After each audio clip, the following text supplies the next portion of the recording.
Mics are always hot.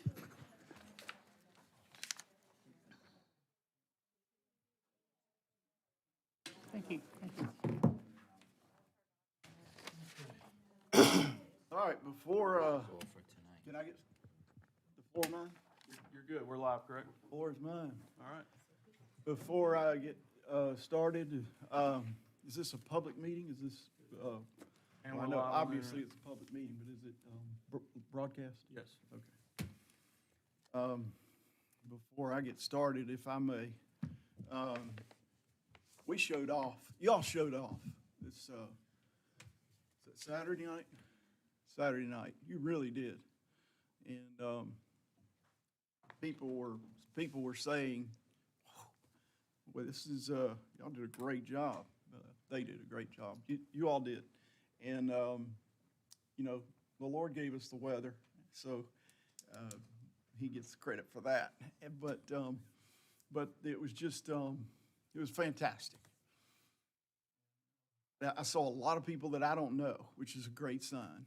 I love seeing people that I don't know. I don't want to belabor the point, but law enforcement, recreation, public works, everybody, fantastic. So. Oh, Absolutely. without a doubt. So, thank you. Keep up that great work and keep up the progress and that good reputation. So, let's have a quick word of prayer and we will get started with our budget meeting. God, thank you so much for the things that you give to us that we don't deserve, which is just about everything. And we thank you for teaching us through trials and shaping us and maturing us and developing us. And Lord, I want to thank you that we have the resources to do what we're about to do. Lord, it's fun to do budget when we have the resources, and it's not fun when we don't. And we are grateful to you despite the difficult times that we have gone through in the last year plus, that we're able to appropriate the resources that we have. And thank you for the time spent by staff on this budget to get us ready for this meeting. And each department head who had to dissect each part of their budget, thank you for that time spent. And may we be wise in how we make these decisions, be kind, be sensitive to our people, thoughtful. And I thank you for the 4 people sitting next to me and making it enjoyable to be here. In Christ's name, amen. Amen. Long-winded there. It's good to hear your voice. All right, who am I handing it over to first? I'll just open it up briefly, and I have the general fund roll up on the screen. This is your big picture of your budget. Staff has turned in a combined budget of $8,080,505.15. You'll note that our anticipated revenue is $6,627,440.03. So the number in parentheses there is $1.4 million that will be used from the reserve to balance our budget. Now keep in mind that $2 million of this budget is anticipation of the Pendleton Dam, and we are still anticipating, of course, that grant. I got word yesterday, I believe it was, day before, that safe dams, while they are not willing to put our project on hold indefinitely until we get the grant, we probably have a couple of year window once we get the permit process rolling, where they will work with us, knowing that we have this grant application out there. FEMA has not yet confirmed or denied anything, so our application is still, FEMA is still there. We're still in consideration. I think we're in good shape. But these things take time. I think it's 18 to 24 months. I think we're in month 17, something like that. So, again, $2 million of your your numbers here are for that full price of the dam, just in case we don't get the grant. If we get the grant, we're only paying 25% of it out of pocket. So those numbers are in there. You'll also, tonight at the council meeting, there's going to be a request that we serve as a pass-through entity for a grant that Castle Lake has applied for. If that passes, and if they get that grant, those numbers will have to be reflected in our budget as well. Because even though we're a pass-through, we have to, account for that money. So the budget will increase by that, whatever amount that anticipated grant is, or that project. So each department head is going to give you a breakdown of their major items. Once we get started, we're going to start with finance. But like I said, I just wanted to give you a general overview of what we're looking at. This is obviously a smaller budget than last year because the building is complete and sewer is mostly done. So we were at least able to back some of those numbers out. So any questions on the overall? Just to confirm, take out the Castle Lake. Let's say we get the grant next week, that makes the overall number in the black. Yes. All right, wrong on that? Yeah. So technically, we're in the black. We are. We just had to anticipate those numbers, and we wanted you to see a true reflection of what, and once the budget's passed, we'll be in the black. I mean, we're balancing out of reserve, but that's what reserve's for. I mean, so we just wanted to show this as a negative, just so that you'll see what we're working with. Bad we had to go borrow that money. Yeah. So we are in pretty good shape. Start with finance. Can we please approve the agenda? Is there a motion to approve the agenda? So moved. Second. We have a motion, 2 seconds. Is there any discussion? All in favor? Aye. Opposed?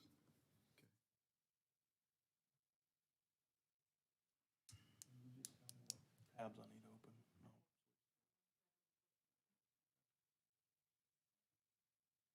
No. Morning. Good morning. Okay, this agenda, or the agenda, the budget that I sent you on Friday, as you know, a few things have changed as we've been making some changes.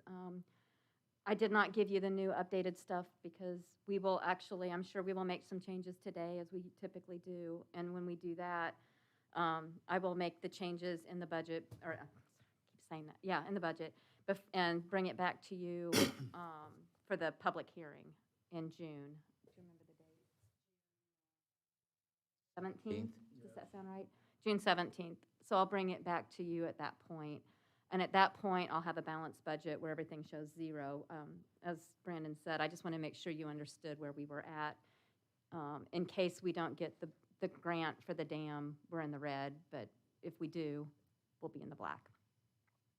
So that being said, we'll start with revenue. Since I actually put this out on Friday, I finally got a hold of the tax assessor at Fayette County, Joel Benton, and he told me that the property taxes have been raised as far as the assessed value by 8% for Tyrone. So now that I have that information, technically, I can actually add more to the property tax revenue line, and I probably will to help decrease some of that rate that you're showing, the 1.4 million. So of that, he said 1.1% is from growth, and the rest of it's just from reassessed values. So that's kind of where we stand this year, as the housing market is doing very well in Fayette County. 1.1% is from what? Growth. Sorry, I'll do this. Yes, so 1.1% is from growth, and the rest is just from reassessed values from the housing market and where they feel the values have raised. So that's kind of where we're at with that. I don't want to go through line by line. Really and truly, our largest amounts for revenue are always our property taxes and the lost tax, which is the sales tax. So that's what you're going to see reflected here. And the rest is just determined by history, what I've seen from history and what I know might be happening in the future on certain line items. So that's where I get my numbers from. So right now, we're showing that we're not having obviously, we don't have as much revenue as I'm showing expenses because of the dam, because we did not put the dam's grant in here in the revenue section, just in case we don't get it. Is there any questions on revenue? Anything that you want to discuss? Lost. Yes. When is that, are we in year 9 or year 10? We're in year 9, but we're about to the point where any time now I expect that everybody's going to get together and start discussing the new ratio. Right. So we contacted the county a few months ago, and no, I contacted Dennis, not the county, and he said that they should be doing it anytime. So I have not talked to the county yet to see. I think the county is the one that usually gets that going. But I would expect that to happen anytime soon. So you'll probably be contacted soon, I would think. So that's revenue, unless somebody has something they want to discuss with revenue or any more questions. The next thing I'm going to discuss is SPLOST. I'm going to ask Scott to come up and help with SPLOST a little bit. He does a lot with the SPLOST because a lot of it is public works projects.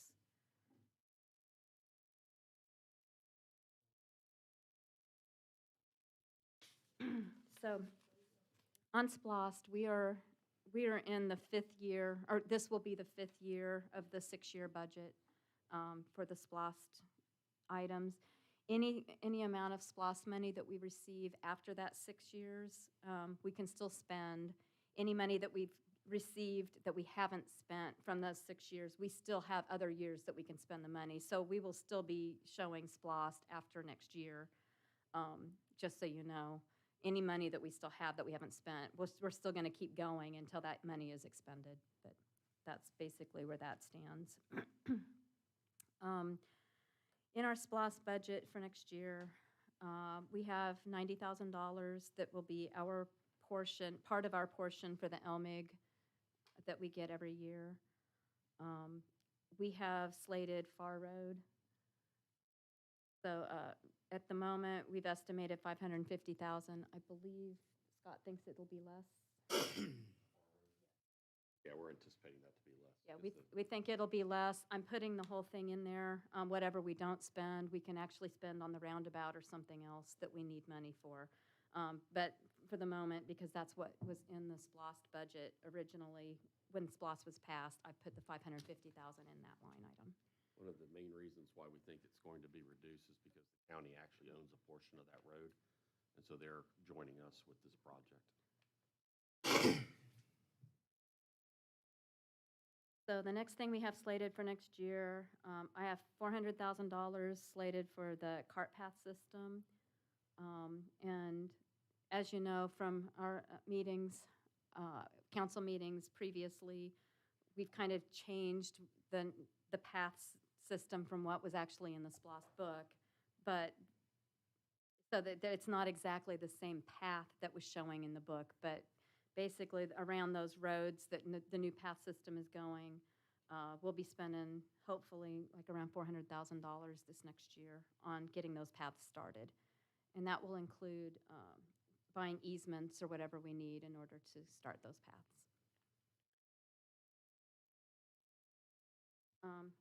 Are you okay?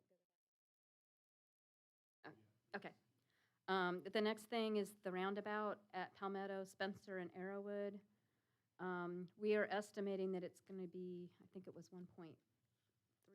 1.3 million. I only have 1.03 in here, because that's all the money I have right now. We know that that roundabout probably will not be finished this year anyway.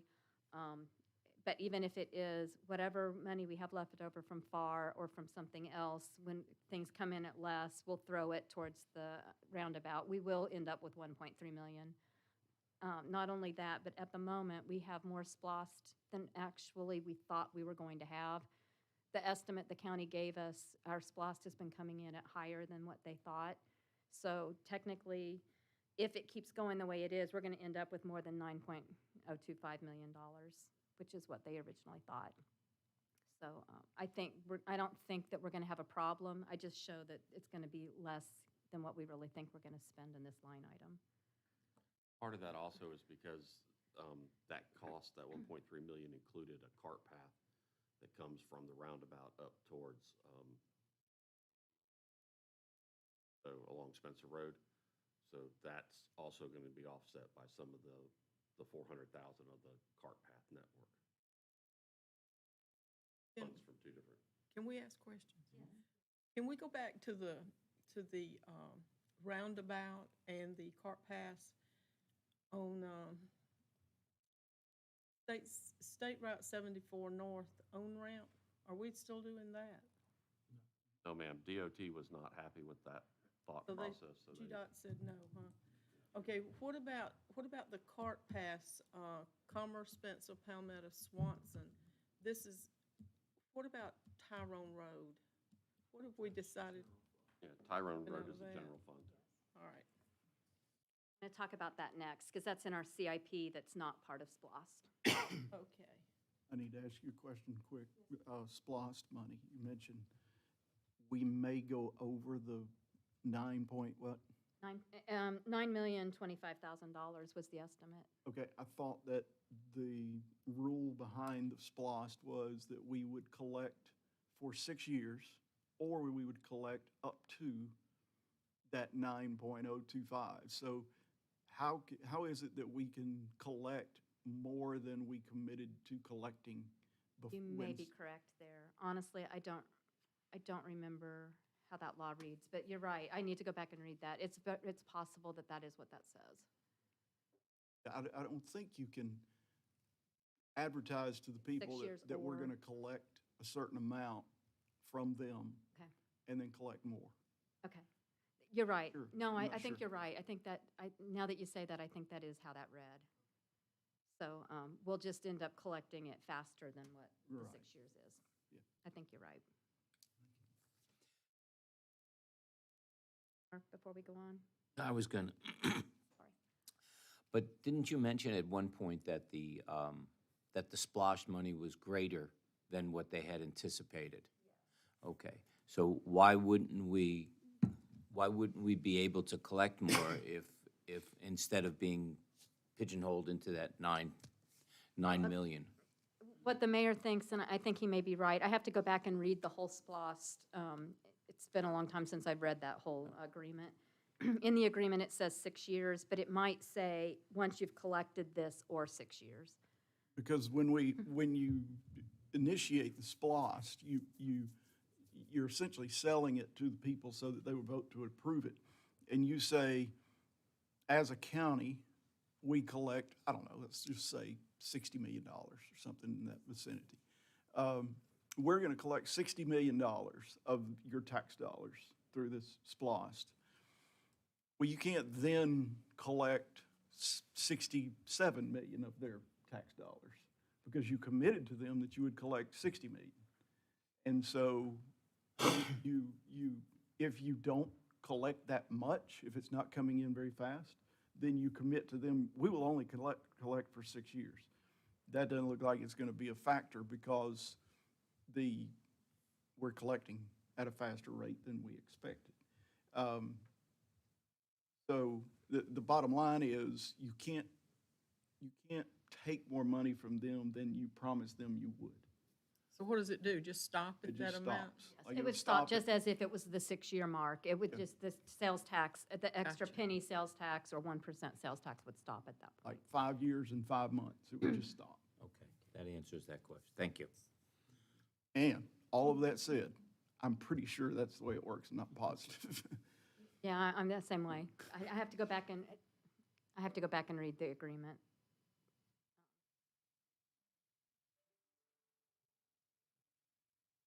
So the next, the next thing we have is the Hanley Park Phase 4 Fields and Facilities. Excuse me.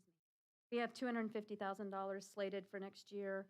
You want to talk about what we were going to use that for? The Hanley Park, that's the drainage.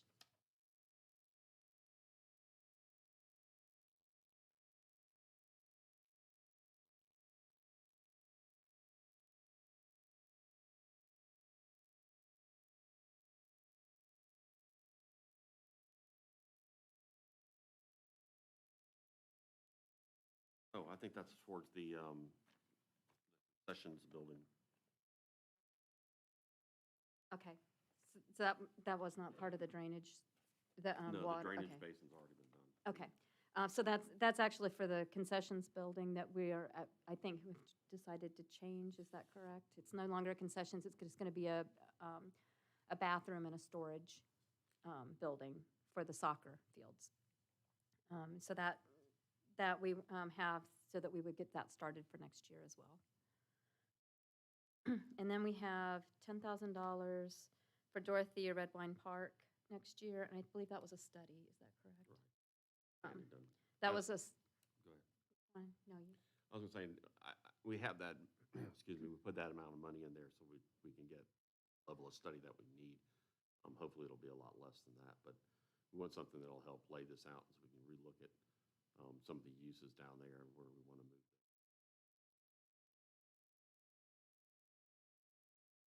Basically taking a lot of the stuff that's already in SPLOST, so it should. Actually been more activity on those fields lately. It's nice to see that. Who's going to do the study? Don't know yet. We'll have to go out for a proposal probably, request for proposals. So they're gonna tell us what we need there. Yeah, they'll come up with, some information about things, what they see as being the, some of the big uses where we may be lacking in something or something else, or much of this in the town. Have this in the town and you need it somewhere. This is kind of things. It'll also help with giving you a layout of where it will lay on the.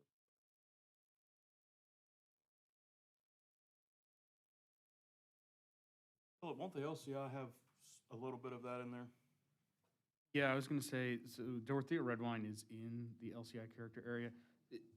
The main park that the LCI is gonna really kind of dive into on a deeper level is Shamrock, because it's centrally located and it actually provides transportation connectivity in the form of pedestrian and multi-purpose.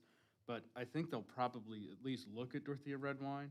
There may be some kind of suggestions, but I don't know if we're gonna get too much in the way of renderings and site planning for it, like we would for Shamrock Park. We could also, if we wanted to, amend our contract with Pond, their landscape architects on staff. It would just be above what ARC would compensate us for the LCI, but we could tack that on as a part of what they do, maybe just after the LCI. Didn't we some years ago, probably 4 or 5 years ago, we already had a plan for that. There was plans about putting pickleball courts in there and removing one of the ball fields to put in other type of activities. So was that not a study, or was that just somebody's conceptual? I think it was conceptual, from my understanding. The SPLOST book had, I think at that time, Kyle had kind of gotten some people he was friendly with to be able to just kind of take an aerial image and kind of drop a couple of things on a map. So that's my understanding from when I was with, because I walk through some of that with Kyle a little bit. Very good, thank you. The next thing is, we have $35,000 from SPLOST for a patrol car. I'm going to steal Randy's thunder. We have 3 patrol cars that we're going to ask for this year. Randy's going to come up and ask later. One of them is from SPLOST. We had certain amount of money each year that we were going to put in SPLOST for cars. So one of them will not come out of general fund, it will come out of SPLOST. The next thing is, we have $131,822.50 left in the town hall facility improvements and renovations. That we have in there so that we can go on ahead and work on the old town hall building at 881 Sonoya Road. The part that's not the museum, but the upfront part. So we can start working on doing some of that if you want to lease that space, or whatever you guys decide later this year, what you want to do with that part of the building. We have slated to do some updates on that. For the renovations on the offices in the back, or whatever Correct. you decide, okay. Correct. Clean it up. And then the last part, no, not the last part. There's a GTIB loan, or loans. One of them was for the turn lane on Tyrone Road at 74 Highway, and the other one is the Sonoya and Castlewood Road repaving. We're still paying those off. I'm going to pay the rest of that, or not the rest of it, but I've got more slated this year that, the normal monthly payments that we normally get made out of SPLOST. And at the very end, whenever we finish with the SPLOST money coming in, we can go on ahead and pay those loans off. That was part of SPLOST, that we would just pay those loans off. I've only been paying the monthly rates right now so that we could use the money for other projects in SPLOST, so that we could get those finished first. And then at the very end, we'll just go ahead and finish paying those loans off. That's how it was designed to do. And then the very last thing is the Gateway. I'm trying to remember, this is the Gateway Coalition stuff. This is for signs. I think this is wayfinding, isn't that correct? Yeah, I think the Gateway Coalition name is a little bit of a misnomer. Gateway Coalition is Highway 74. I believe the intent for this money is for downtown Sonoya Road Gateway improvements for downtown. So Gateway Coalition, the term Gateway was thrown around for 74 and for downtown, but I think this money is for downtown, even though it says Coalition, which is 74. We're one of the things in there, aside from wayfinding, is also permanent public parking signs, things of that nature, so that people know where they can park. And I believe it was 'cause we're also definitely lacking streetscaping. there. A little bit of streetscaping and some wayfinding, and also hopefully upgrading some of our arch signs that are out in front of a couple of our buildings. Can we use that for remember when we talked about improving the road in between here and the park? Oh, the crosswalk, Yes, and, part of that? It can be used as part of that. All of those things cost a lot of money. We just have to prioritize which of those types of projects we would want to do. Yeah, the part of that money was kind of taking, and this was an idea that we were going to kind of talk about, but it's done in a lot of similar type of special area studies, where if there's a little bit of money for a particular project downtown, or just general money for a project downtown, there are projects that we kind of have pre-approved that we want to do. So we want to do a crosswalk, we want to do sign improvements, we want to do wayfinding, one of those, or city beautification, streetscape beautification. And at the end of the LCI project, we know we want to do those 4 projects. It's just a matter of which is the highest priority. Kind of having a Tyrone votes on which project to do, which one the citizens think is the most important, and then we just execute that one first with that money. That's a proposed idea, and that could be tied to the LCI as a means of saying, look, we're immediately getting to work on an actionable plan with this money, project to do, and we'll do it. Just an idea.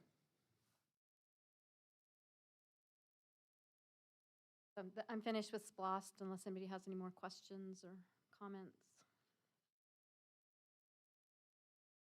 might be the wrong place, but You're fine. when you're talking about the streets, scapes, you're talking about the trees and things, will that come back before us, or will that be a Oh, done yes, deal? everything has to come back before you. Anytime we're spending lots of money. I mean, there's so many ideas bouncing around. so- Right, no, no, this is just the generic budget, because we have to have a budget, but for the details within the budget, yes, we'll have to come back to you, and you get that say.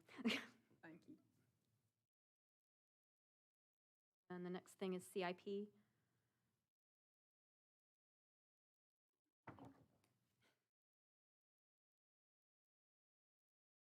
Okay. The CIP stuff actually includes SPLOST as well as anything else that's larger amounts of money. So you're going to see some duplicates on here. But under the Transportation Alternates B, there is something called the Cart Path Network Tyrone Roads. And Ms. Gloria, that's where you're going to see where we're slated to do Tyrone Road Cart Path. And we have $250,000 set aside for that.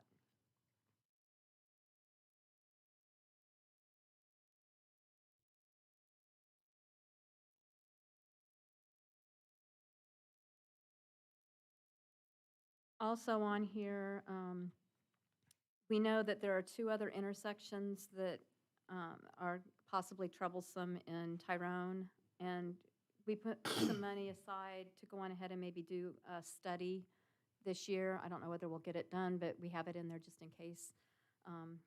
And one of those intersections is Sonoya, Palmetto, and Tyrone Road intersection, over here by where the 4-way stoplight is.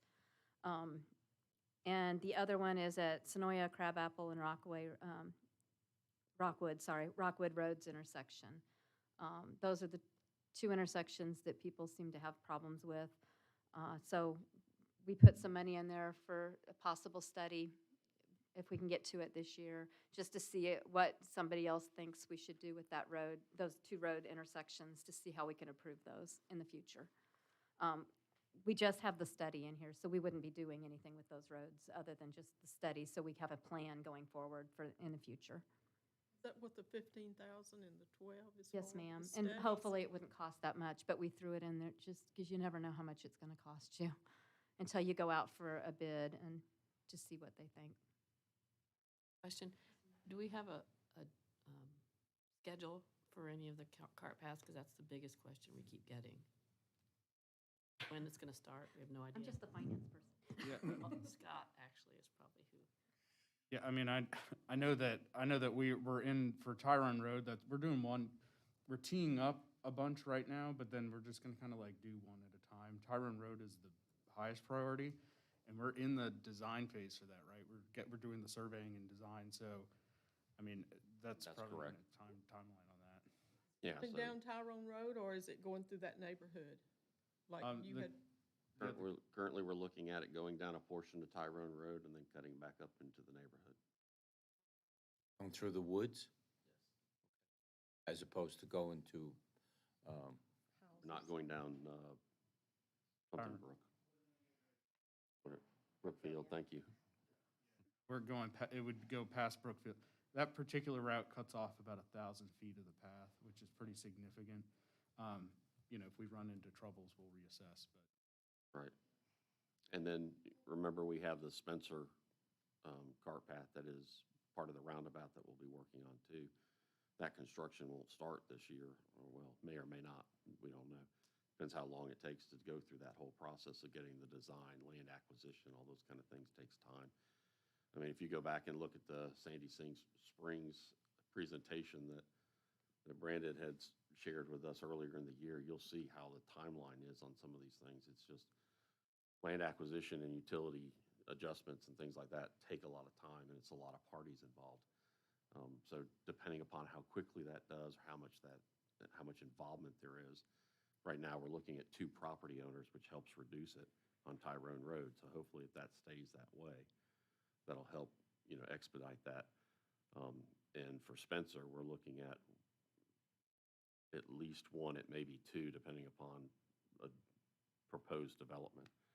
I mean, I think because both of them are in the initial design phase, I mean, it areas, but within 2 years, do you think does that sound like a frame Oh, of yeah, definitely. completion? Yeah, I would think so. at a maximum,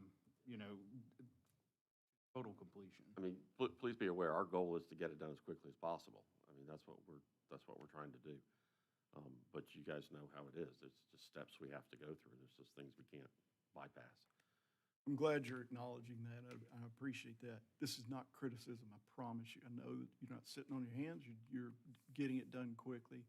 But I personally, one of the things that I guess I get embarrassed about or feel like I'm having to hem-haw around is when the public expresses their, what is going on with the cart path? I thought you said y'all were gonna increase the cart path network, and, we have to explain, just like you had to explain. So I just want it to be on everybody's radar. It sounds like it is, and I appreciate that we need to try to move quickly on the cart paths. That's purely my And take. we get that, and that's why we had that workshop a couple months ago where we looked at options, and then as a result of that workshop, you all wanted us to make Tyrone Road a priority, and that's what we've done. Scott and I met with David Yeager the other day on this. It's in our budget. We're closer than we've ever been, and it's actually now, it's on the books. So we're definitely moving on it. Thank you. I have a question on another road. The Tyrone Road, before you get to the railroad track and a little bit after you cross the railroad track, it's in pretty foul shape. Is there any monies in here to repair that portion of the road? Not in Resurfacing not in or- this upcoming fiscal year. There's going to be some patching and stuff that we do, like potholes and things like that we'll be filling in along the way. Potholes, this is just a Where worn out was road. that on the PCI? I don't know where that section is on. I'd have to go back and look at that. Come out between 74 and the tracks. Right. Between Sonoy Road and the tracks, and then once you pass them a little ways, it's just like, 74. it's just terrible. Yeah, and it's one of those things too that, if development happens over there, it's going to take a big beating. So part of that is, let's see kind of what's happening with that. Because I don't think you want to go inside there and pave a brand new road and then put a bunch of traffic necessarily on top of it. And that's something But I if wanted it's, to, right, but when we get the PCI index back, like he's talking about, we'll be able to look at that more closely and see, okay, is it in so bad a shape that we just have to, absolutely tear this thing up and redo it? Well, that Or whole is it something area that we can there. hang on to long enough to get us through some construction and make it where the road, when we put a new road in, it isn't getting beat up with heavy construction? Construction coming in. Right. That area looks bad anyway because of the railroad people, how they park or whatever in that old dirt part there. Looks really bad. I get a lot of complaints about that road right there. You want to talk about the development there? What's going to happen? Well, I or mean, we haven't proposed at gotten an this time? official application, but that area is, has been eyed to, it's part of the town center district, it's been eyed for rezoning and potential development. The next highest priority intersection after Palmetto Road, Palmetto, Spencer, and the roundabout, is gonna be that intersection, and I imagine any improvement to that intersection would incorporate redesign and realignment of the street leading up to it across from the railroad tracks. Any kind of development that goes in is going to have a substantial traffic impact, and there will be a requirement to improve, or at least provide money to improve the road situation if it puts it into a failing level of service, which at this present moment, that intersection experiences, very low levels of service at peak traffic time. I can't remember if it's failing, but if it's not, it's very close to Yeah, failing I think it was in conditions. So, that intersection's really the next highest priority, and the road leading up to it is gonna be most likely redesigned as a part of that. Right, and And there- that's why we want to look at that, do that traffic study on that intersection. That way, when something comes up, if a development does take place in there, we know what needs to take place outside in that roundabout, so we can have those discussions and we know what to do, because like I said, we don't necessarily want to pave something and then move it 10 feet or tear it up with heavy equipment. There's still a lot of traffic that comes through there, and I understand that to do an Sure. overall plan, but I think something needs to be done in order to, I hate to use the word patch it for now, but we need something. You got a big pothole right there before you get to the railroad tracks, and the road, and the road is in just terrible shape. We need to do something just to make it passable until a plan is come across. Because to tell the people that you've got this possible development coming in there and there's gonna be redesign and they're gonna do this and that doesn't fly with the hundreds of cars that go over there a day. So it might yeah, be something just to look into to see what you can do to somewhat patch it. We can go back and get some costs put together for it and bring it back to council and show them, and we can add it to the budget if everybody wants to do that. Yeah, maybe that developer can help. I know he's gonna you know, want it it's- to look nice, so. Right. Well, he did, but it's been years. As I would propose that if That was it's 100 years ago. if it's possible, as a condition of any rezoning or whatever, that they pay for this study and that they also pay for any improvements to because we already know that anything that's put over there is definitely gonna put Palmetto Road, Palmetto and Sonoa into failure. And yes, we can certainly get something done, kind of the patch. But I would propose that anything that goes in there, the condition be that improvements and also pay for the study for Palmetto Road. All right, we'll get you a number on that. Can I ask one more thing? So this money set aside for the Sonoya Crabapple Rockwood Road study, that's kind of far out of town. I feel like the post office intersection needs to be looked at before that. That's where everybody complains about trying to get out of there and how bad it's gotten with all the traffic, but that's just my opinion. Yeah, I mean, we could study a lot of intersections, to be honest with you. I know there's. Let me just throw this out. I mean, I know people complain, but unless we want stop signs or red lights at every intersection, I mean, we're growing. We're gonna have delays here and there, and I mean, we just can't. I don't know. Like I said, you don't want a stop sign at every intersection or a red light and all that. And I've sat there before thinking, what in the world is going on here? But not in the grand scheme of things, it's probably delaying you for 45 seconds. I agree. That's why I was wondering about that Crabapple one. Is that really bad or something? It not. is. It's not. We have very, very minimal accidents there. It's a perception thing. People pull up and it's a difficult, look, but unless something's changed in the past couple of years, we have very, very few accidents there.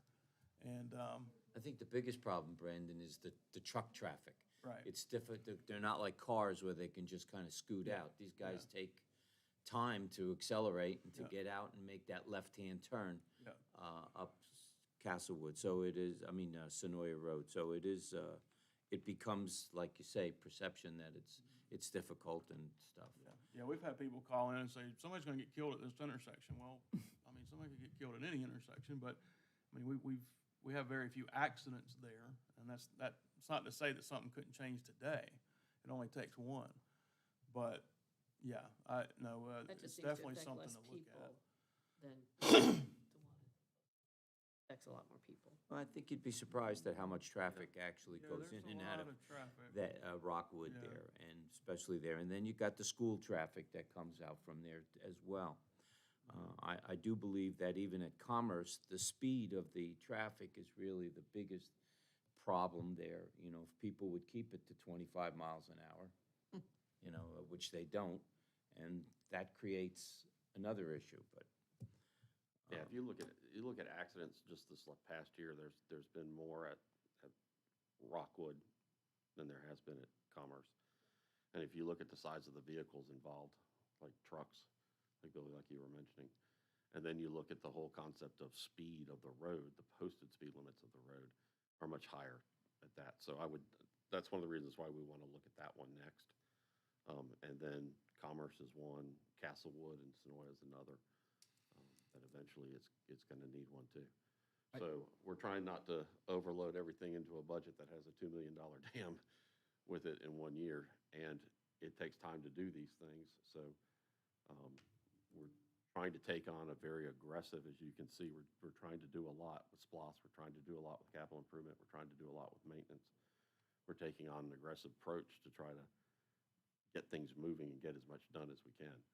So, Got it, thank you. yeah, doing 4 more studies is gonna, something's gonna give, is what I'm trying to say. Something else is not gonna get done. And So- I'll just note for downtown in particular, any kind of intersection that is, like the one by the post office, that's a result of a curb cut that's very close to the intersection. It's very tight, so it's a lot of crowding at that intersection.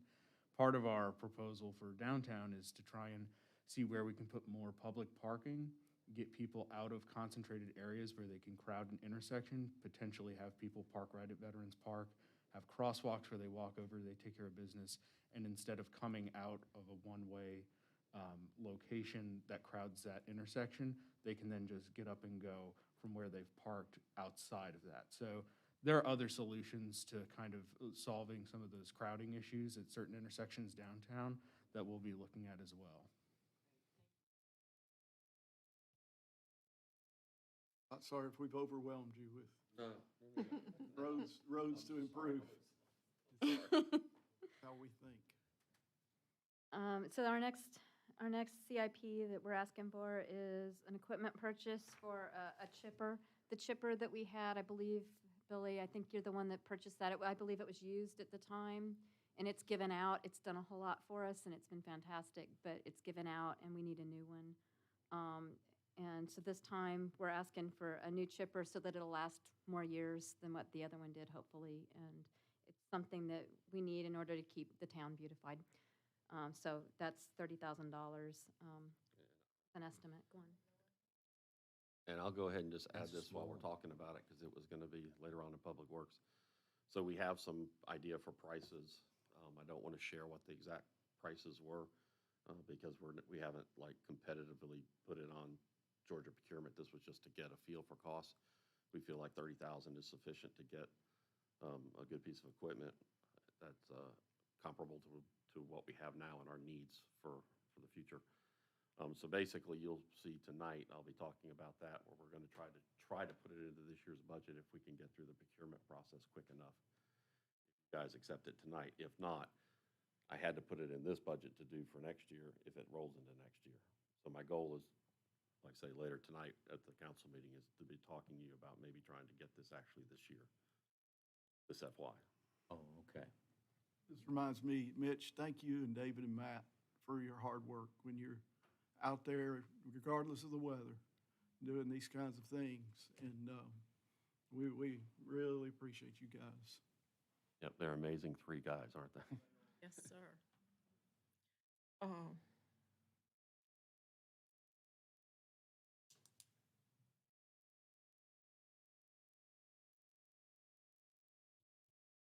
Interrupt me if you think about it.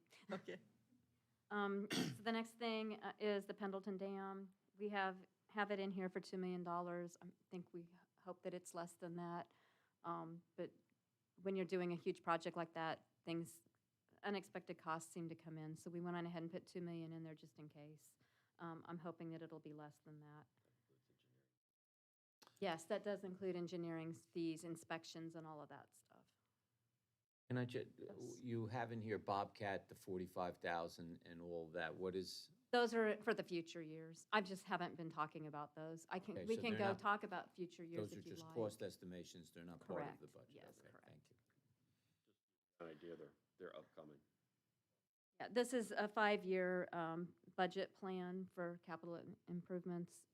And I got some help from different department heads on, some future stuff that we think that we might be able to do. If you want any of that changed for the future, I will put it in and change it around. This was just so that we'd have something to plan for. Did you know how much we paid for that used chipper? I want to think it was around $5,500, That sounds about right. 5,700. How many years did we use that thing? Well, 2000 Four-ish, we used it, maybe? it was purchased, I believe, in 2015, and so we've 5 or used it 6 then. almost 6 years, and it was used when we got it, and it was only a 6-inch throat on that, and we need a larger throat on there. How long you think this one, the new one, will last? That's a lot of money for a new one to last 10 years when we had a used one that lasted about that. And I'm a new person. I don't like buying used stuff, but it just, that's a rugged business. So, you know, you spend 30,000 and it breaks down in a week. What have you got? Well, typically, you're gonna have a warranty at least. Have a 1 or 2 year, or is it a 3-year warranty, do you know? I don't know what they're offering But, right now. It's yeah. at least a year, but Have that. Typically, you know, government tries not to buy used equipment.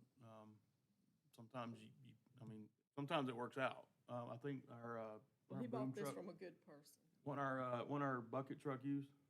Oh, yeah. So we've definitely had some good luck with used equipment. That kind of. yeah. And on a piece of equipment like this, if you know the piece of equipment or you know the person you're buying it from, obviously, like we did back then, that definitely helps in trying to get a good piece of equipment. But the equipment nowadays are safer than older equipment. There's always safety improvements being made. So I think that's one of the reasons why, you know, I kind of was leaning towards a piece of equipment also, was they have all the latest safety features on it. Okay. Oh, The next thing I show for sewage is a backup pump for pump station number 4. When you don't have a backup pump, if a pump goes down, you're kind of screwed. So this just gives us an extra pump in case the other pump goes down. We can get it switched over and not have a sewage problem.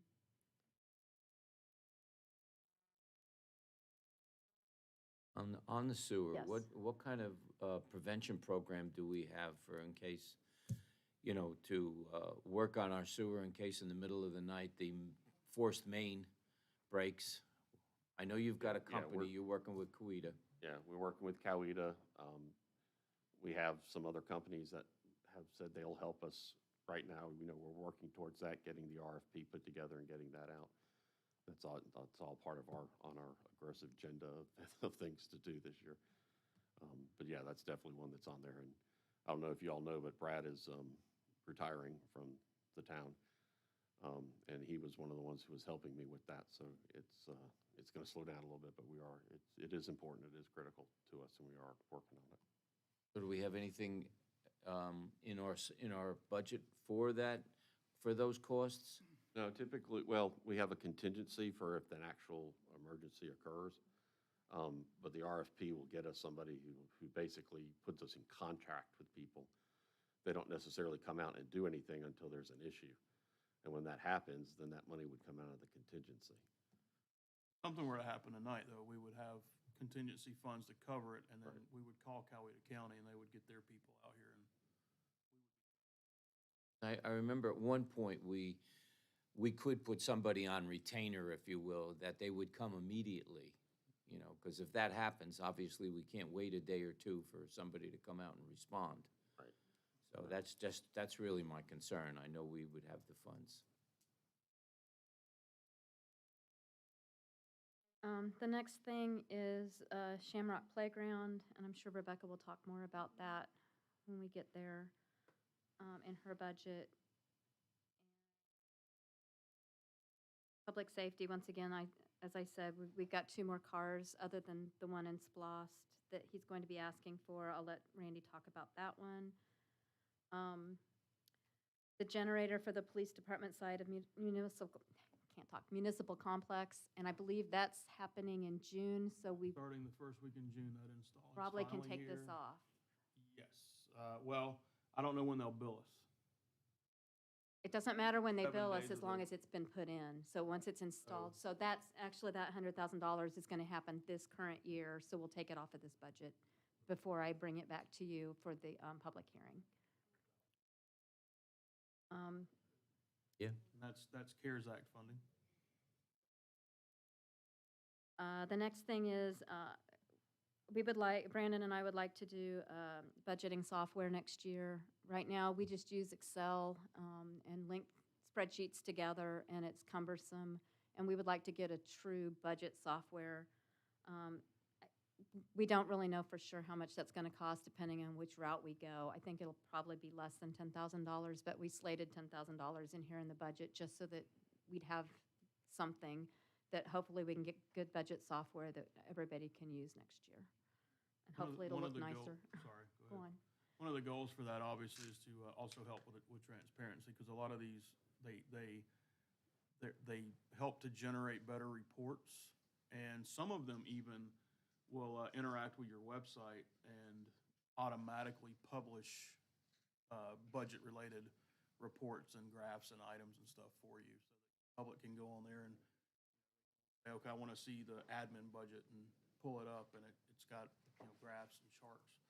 So we're trying to improve on that a lot, but it'll also make it a lot easier internally when we're working on budgeting up, and then we can log in and enter our stuff into a single system and make changes on the fly.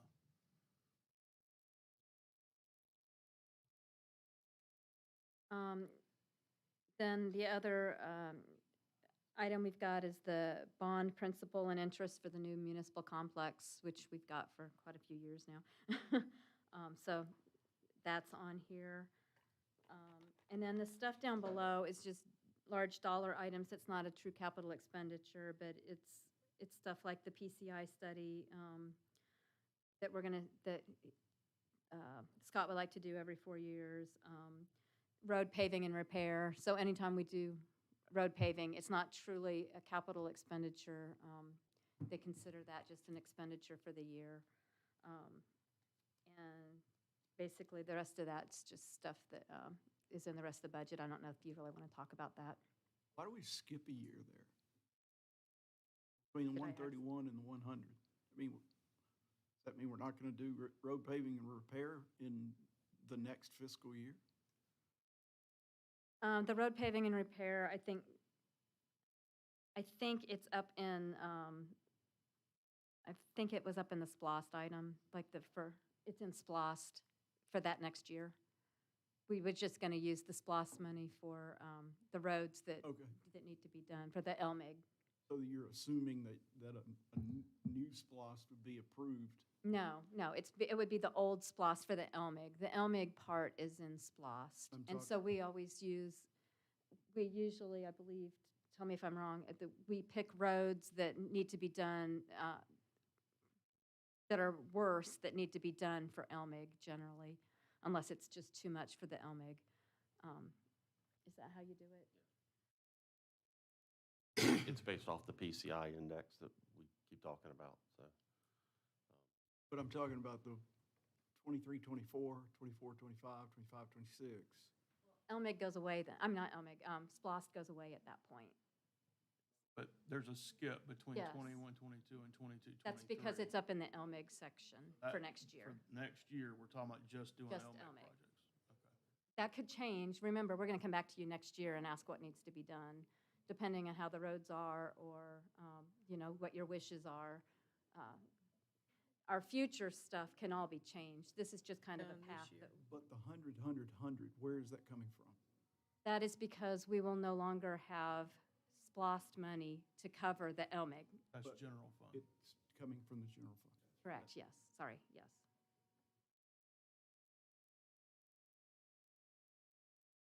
Are we good with capital? Any more questions? Sorry I'm taking so long. All right, it's our This is fault. the important big item, big dollar item stuff. So then, I guess the next thing is the personnel section that we're not going to put on. We gave you a spreadsheet with the personnel. we're not going over personnel much. I want you to know that there are some potential changes to personnel. What was discussed with Brandon, those items will be updated later for the public hearing. That's not reflected on the spreadsheet because I'd already handed that to you on Friday, so I did not change it. I didn't want to confuse you. So those items will be updated. In the personnel section, we have 3 new positions that were talked to you about during the retreat. 2 public works for safety reasons, to get extra crew out there to keep the town looking nice and to keep the roads paved and potholes fixed and stuff. Also, a new position we're asking for that is code enforcement / permit, to get help with permitting now that Dakota's position has gone back to a police officer to help Philip out to get some permitting done so we can keep the customer service going and get those turnaround times done well and fast, as well as to do some code enforcement for the town, and we have somebody dedicated for that then at that point. So those are included in this section. Is that a full-time position, or that'll be a It part-time? would be a full-time position, yes. But only part-time. They would only be doing code enforcement part-time and permitting part-time. Is that correct? I mean, Yeah, I can go into greater detail in terms of that position when we get to my budget or whenever y'all want. Thank you. Sure.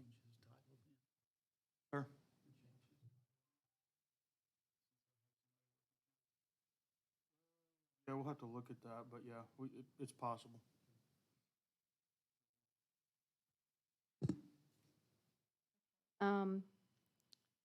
And I believe when Brandon gave you the brand-new numbers on the overall budget, that did include the changes that we're talking about. That's not in front of you, but it actually was on the totals that changed, just so that you had an idea of what that was going to change on our budget. That's all I have for personnel right now, unless you have something that you want to talk about. Council, does anybody have questions about personnel?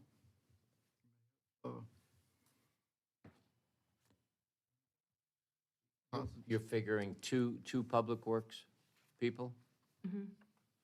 Oh, yes, it's I forgot about this too. 2 public works people, and Brad currently is working 64 hours a pay period, and we're going to make that back to an 80-hour, which was what he was originally. So that did increase. So that's That separate position of the as well. 2 public works people? Okay. Correct, And you want to hire a code enforcer, permit person? yes, Um, yes, yes, ma'am. Yes, that would be 3 new positions. Also reflects the requested change. Correct, yes. At the library, there's a library change in hours, an increase in hours in the library. I think off the top of my head, I'm pretty sure that's all the personnel changes.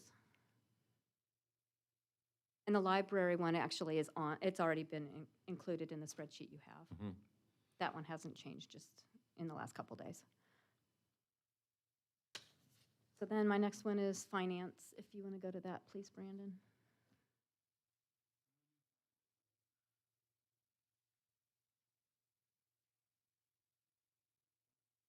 And I promise I'm almost done. I don't have much to say with finance. Basically, our ADP rates have gone up as they do every year. This last year, they went up significantly more than what they had been going up in the past. So I increased it even more this year in anticipation that that's what they're going to do again. And there's not much I can do about that unless we just switch payroll people. So that's my biggest change. And then, of course, the software for the budgeting system that I told you about already. So ultimately, that's all I need to say about finance unless you have a question. No.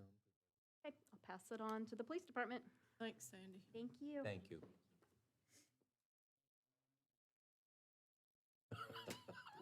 We're about to take a break while you're talking.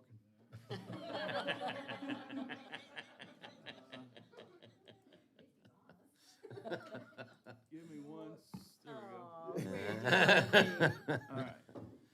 During our recent council retreat, I presented a few things to you guys, some ideas that we had on the police side that we think will make service delivery better in the upcoming year. Fortunately, and with the help of Brandon Perkins and Sandy Beach, funding for the overwhelming majority of those items has been located elsewhere in the CARES Act line. And I'm going to talk to you guys about that tonight, hopefully, good Lord willing. So that leaves me with just a couple things to discuss with you today. We talked about cars. Sandy told you that one of those, we're asking for 3. We typically cycle 2 to 3 cars a year. We've been doing 2 for the last couple of years. As you know, last year we asked for none.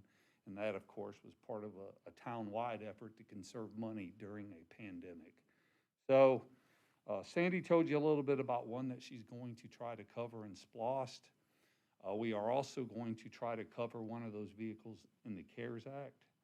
And that leaves one Dodge Durango for our detective division that I would like to include in the budget.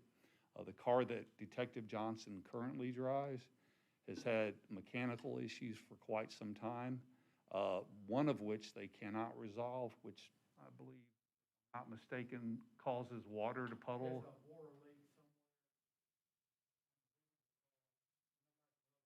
And what year is that vehicle?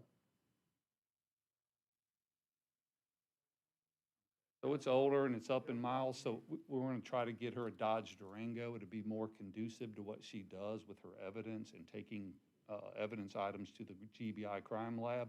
And of course, we get that vehicle under state contract, so we get a good deal.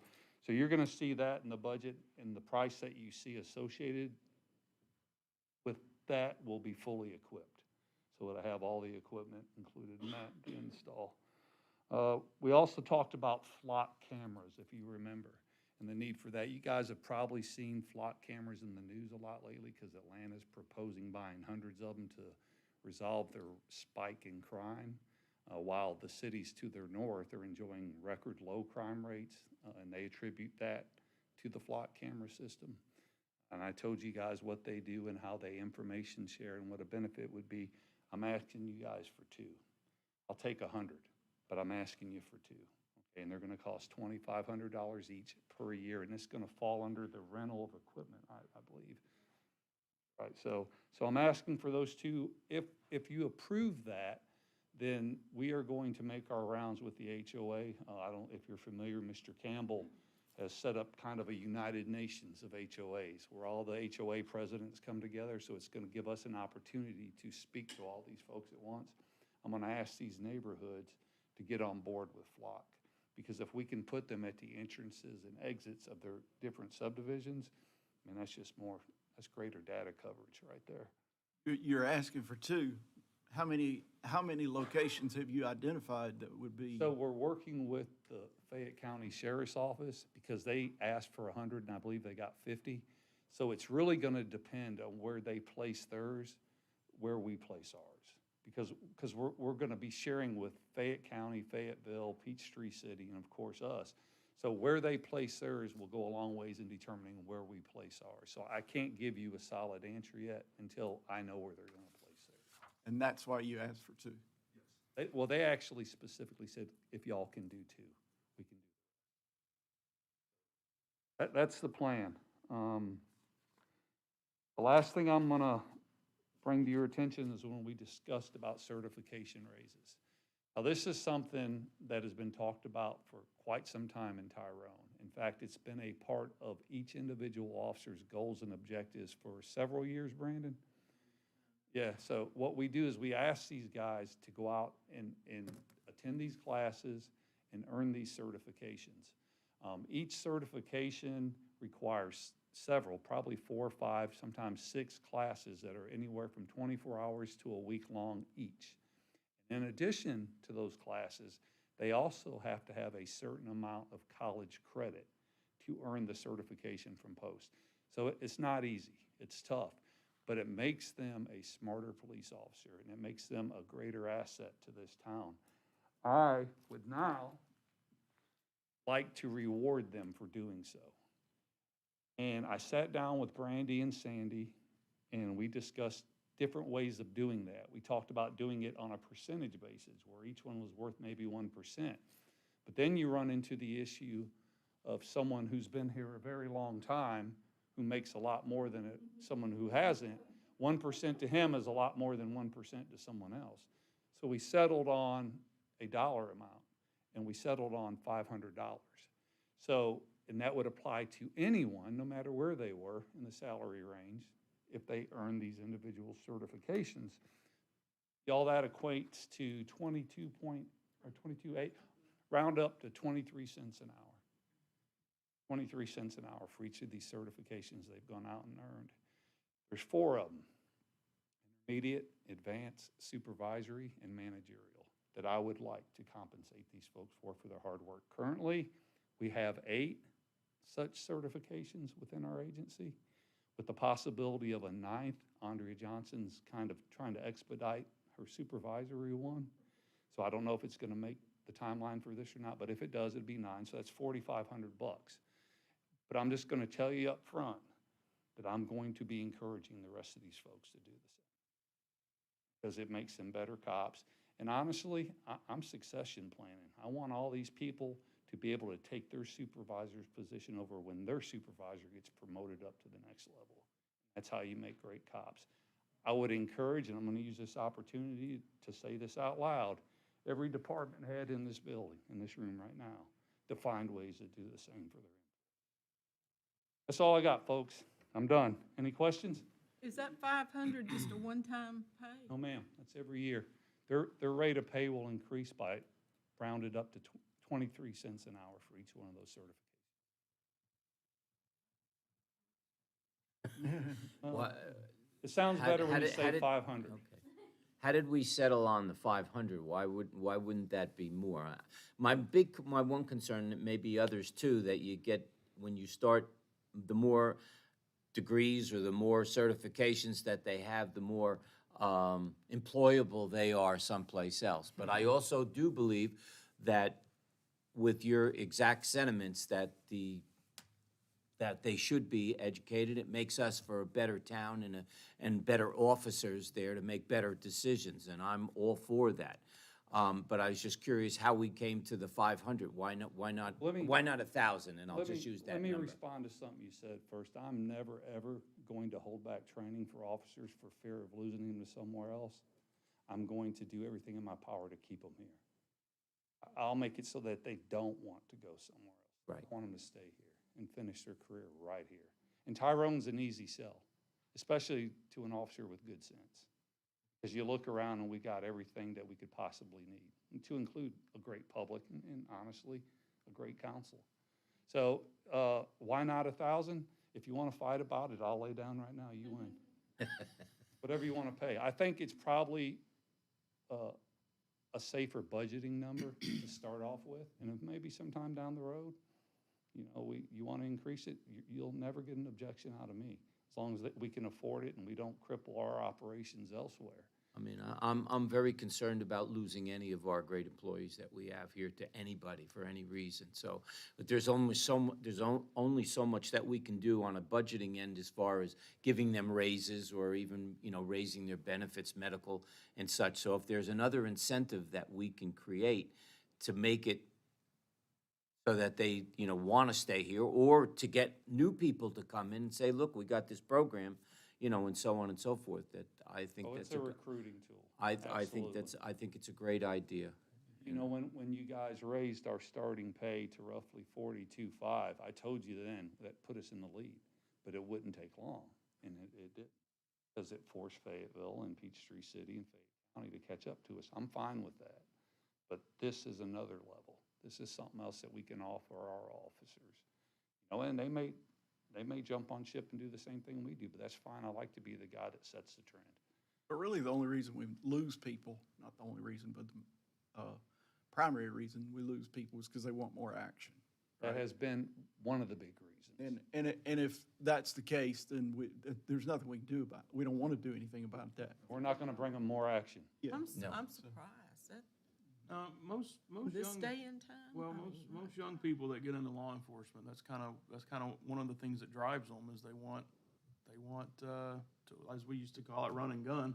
That's it. They want car chases Wow. and foot chases, and they want that for a while, and they do that for a while. I did it up at Fairburn, and you know, then at some point in your career, you get to where you're like, okay, you know, this kind of is not, you know. If you I'm want to tired know of what running. that point in your career looks like, you can just look at me and Van.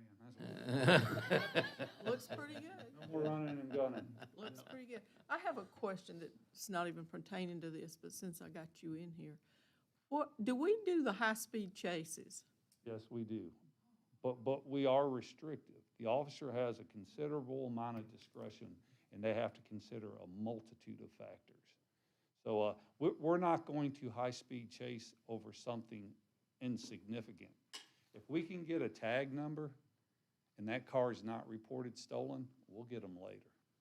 But yeah, officer discretion goes a long way, but we do have policy that dictates what they need to be considering when they make that decision. I know in the news, so many innocent people have gotten killed or injured badly.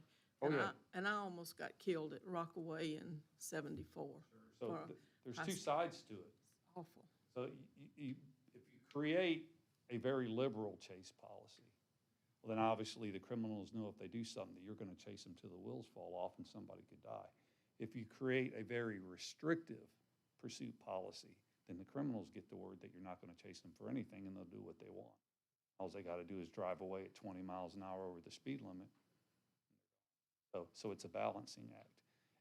And that's why you want educated officers who understand the risk associated with pursuing a vehicle or taking any other enforcement action for that matter. Yep. I just have one question, go back to the cars. You've got three. You said the one was going to be for a patrol car. That would be the Splosh.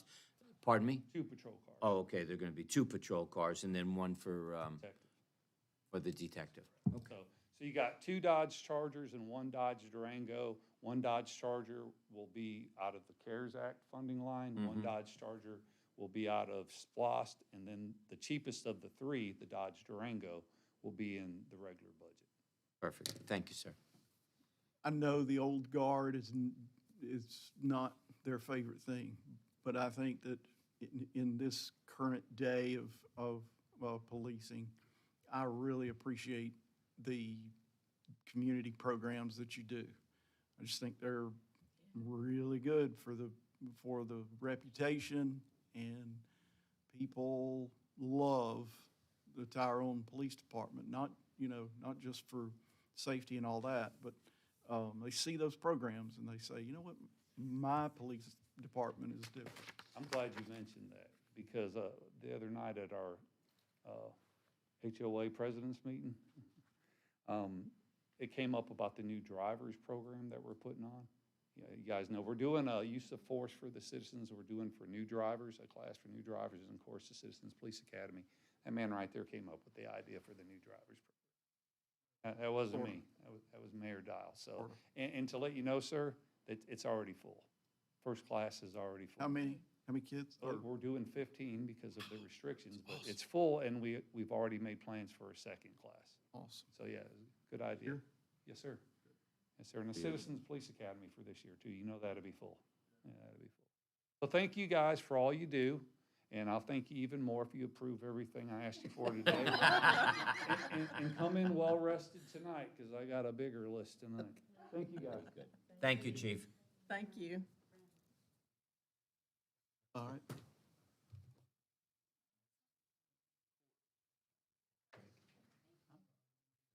Okay.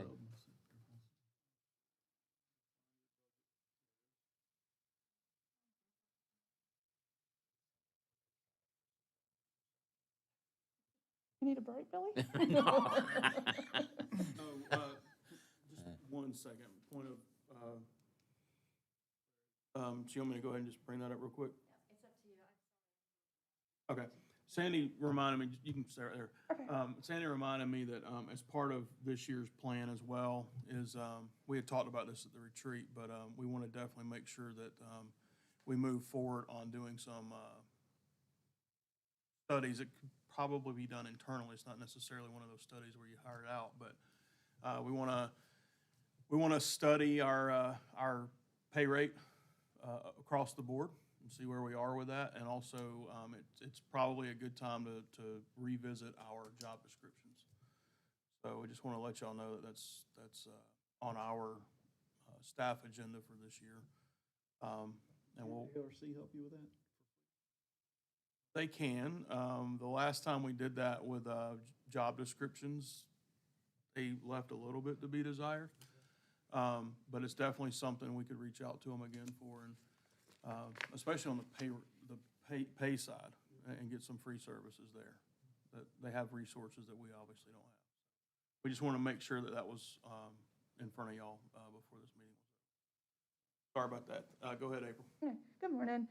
Just a couple of things. The only major difference in my budget this year compared to the years past after evaluating expenses and the cost to do business is I'm asking for a 3% raise for the judge and the 3% raise for the solicitor. They do an outstanding job and they've helped us move forward in several ways, and I appreciate all their help and assistance in court. The 3% raise just basically would be $36.35 more a month for the prosecutor, which is ends up being a yearly total of $14,977.80. And then the 3% raise for the judge just makes it be $41.85 more a month, which brings the yearly total to $17,244.48. Are they not included in our across-the-board raise? No, they're contracted employees. But everything else in my budget is pretty much the same. You will see a decrease in the technical services line item. In the previous year, I had budgeted $57,400. I decreased that expense to $42,500. Just because of the way the jail is functioning right now, and they're not taking so many defendants, and they're doing everything on like an OR bond, so they're not staying overnight to charge us.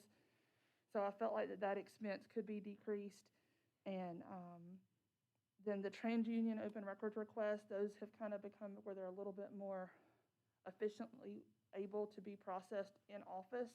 So the company doesn't charge us so much to process those open records requests on our court databases. So I was able to decrease the cost of that as well.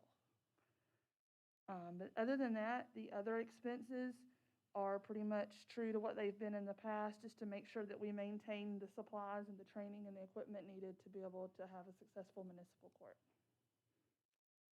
Y'all have any questions? Are you still having a problem with companies that do those open records requests? They have slowed down drastically because they've learned that they're not getting everything that they were being very insulting for at first, because they were asking for things that they knew we couldn't give out. But they have slowed down drastically. Luckily, I have not had one in 2 years, but other courts are getting them almost monthly. So that has gone, as far as the expense goes for us, that's gone down from what to what? Well, to begin with, I used to have it budgeted, after talking with Brandon, I had budgeted almost $30,000 for it in the years past. And I slowly have kind of just been taking away a little bit at each year. And then our courtware software that allows us to do the open records requests, like mass-wise, has become more efficient to allow us to be able to do more of the work. So a lot of this is just making sure we're covered if we get multiple companies such as TransUnion or Experian or any kind of insurance database that wants to do an open records request of a large number, to cover the upfront costs and just being able to process that. Because sometimes I will have to reach out to courtware and they will charge us up front to process the request before I can get the money from the company, vice versa. Okay? That's all I got, unless y'all have any questions. No, I'm good. All right, thank you so much. Thank you, April. Becca, I believe?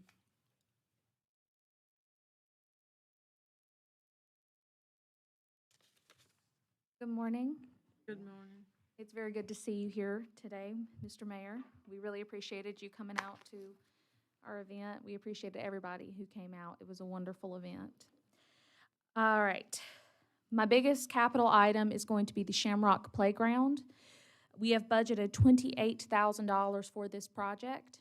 We're basing that number off of the current price of pieces that we're looking at, as well as the Hanley Park playground system, which is similar to what we're looking for, that was put in, I believe, about 5 years ago at $24,000. This will include the price of the equipment as well as the installation.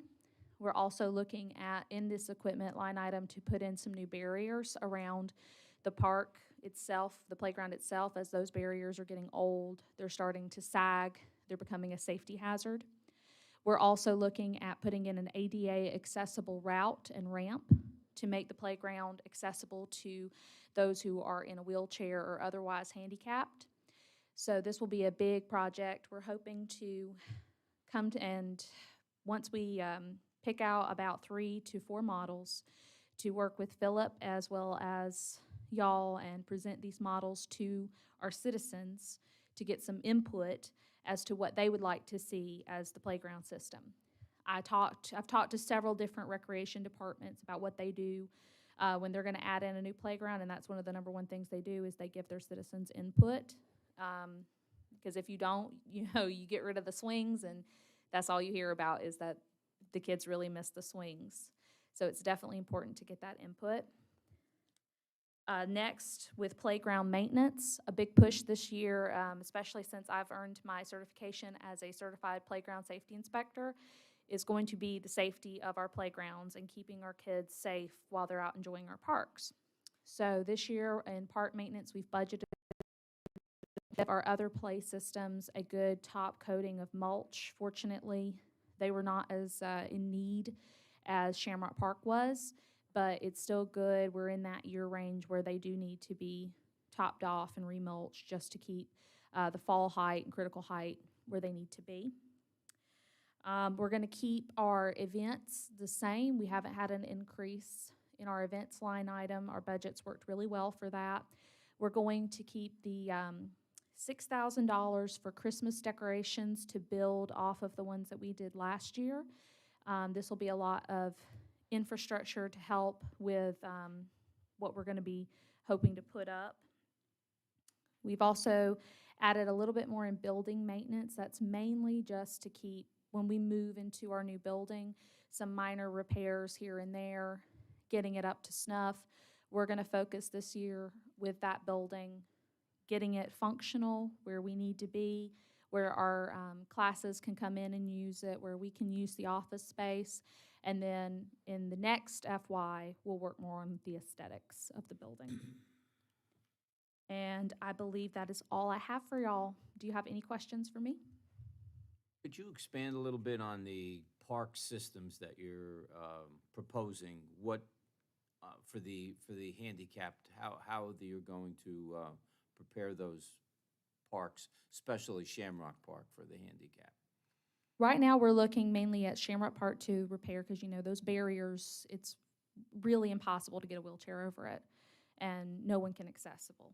So we are looking at replacing those and putting in possibly a poured-in-place or concrete little walkway from the parking lot, very short, probably only 4 feet, and then having a ramp onto the actual mulch, leading into the mulch. And then we'll have, fortunately, the mulch that we've picked compacts so you can get over it, and it'll lead to an access platform where the kids in the wheelchair can actually climb up and use the play equipment. Why wouldn't we go the extra mile? I've seen plenty of parks in the area where they eliminate the mulch, and you've got to put some sort of solid floor. Anybody with a wheelchair, I wouldn't want to be crawling over that with the mulch, trying to get a wheelchair over there, or if someone's on crutches or whatever the case may be. We got a root, pardon me? Or walk. Well, we've looked We at, got a serious root problem right there in Shamrock Park. I would think that somewhere along the line, we've got to put some sort of a solid base down there so that, that the people can traverse over that. we've actually looked at poured-in-place material. The poured-in-place material is about 3 to 5 times or possibly more expensive than the mulch, and it does not last. It'll usually harden, and it is a bigger risk for, if somebody falls, a serious head injury. We can look at that in the future. We definitely can look at that.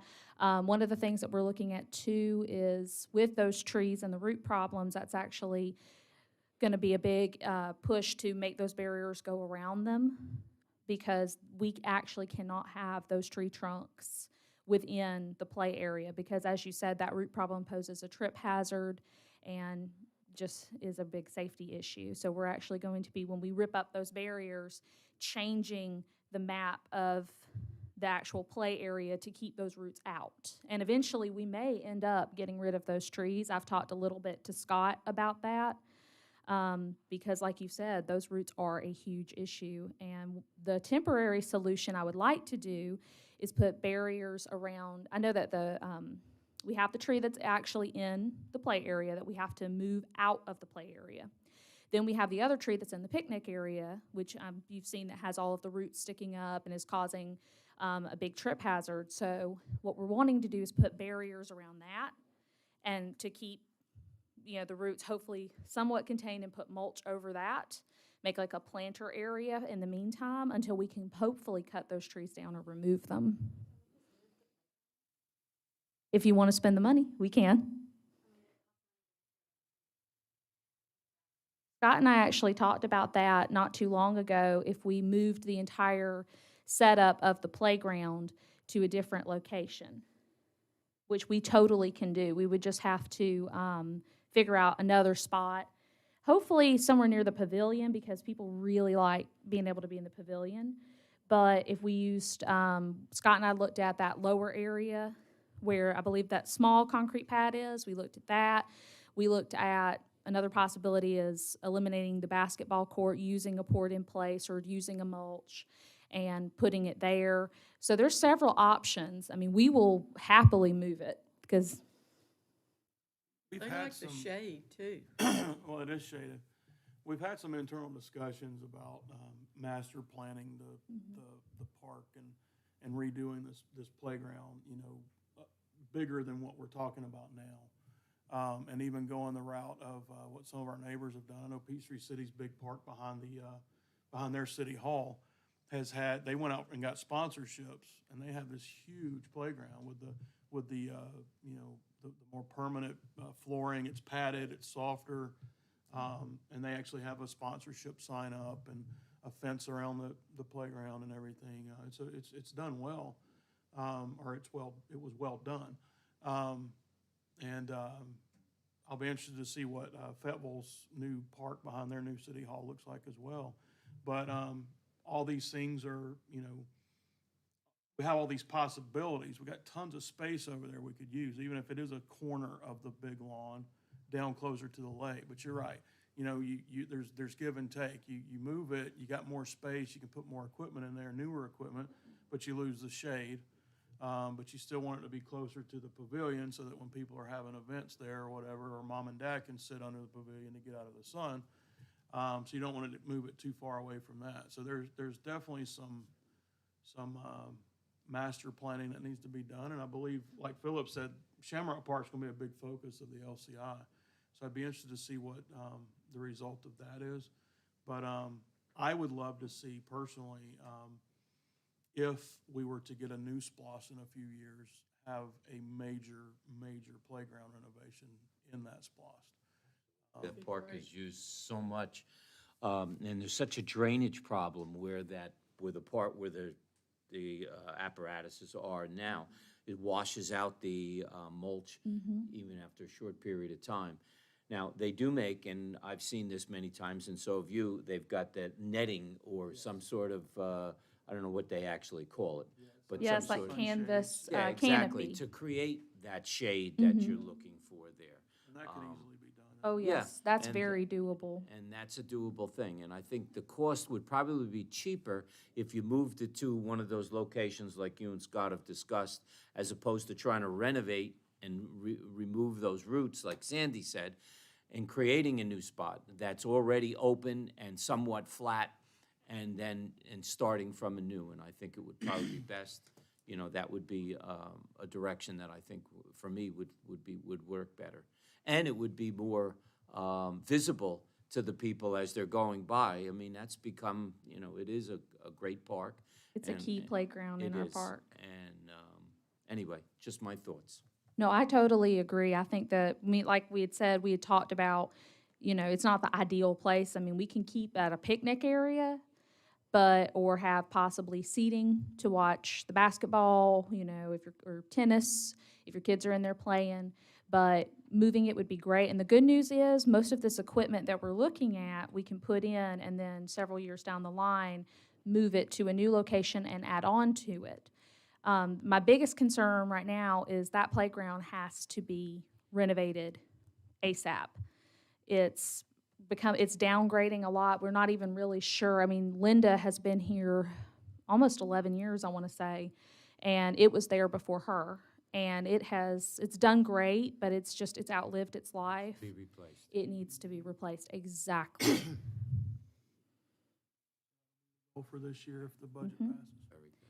And we'll work with Philip and everybody, and we'll come before you with the goal of hopefully moving it to a much better location down there by the pavilion, like Mr. Campbell said, and just making our park as best as it can be. We're really excited for it. We Thank you. also mentioned, wasn't it you that mentioned the older, once the new stuff's in, we can auction off the old stuff? Probably offset a little bit of that cost, so Potentially, yes, sir. somebody may want that. Mhm. Thank you. No problem. Do anybody else have any questions or any concerns?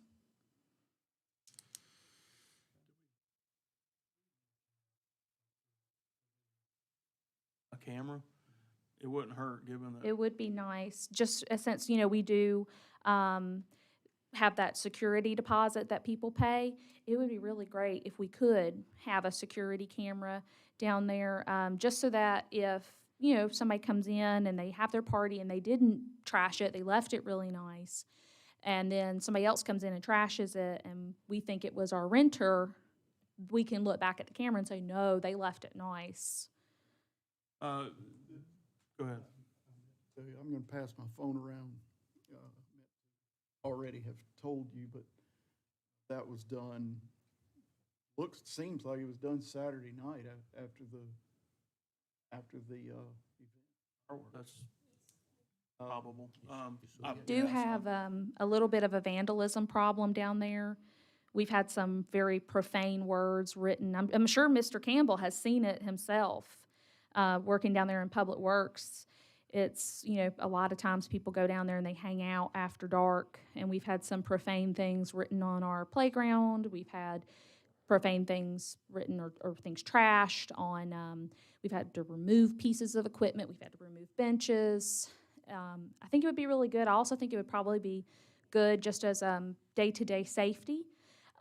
If we had a camera, I would like to have a camera that when we eventually move the playground, have a camera that's there that can see the playground. So if we have an accident, say a kid's climbing on the outside of the slide where he's not supposed to be and he falls, we could say, okay, this was what happened. It's not that it was not negligence on our part. You were using the equipment improperly.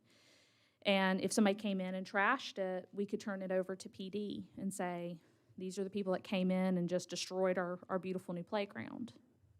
And on what you just saw, I want to tell you,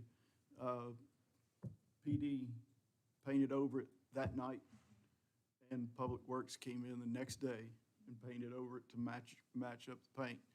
Thank you, Yes. PD.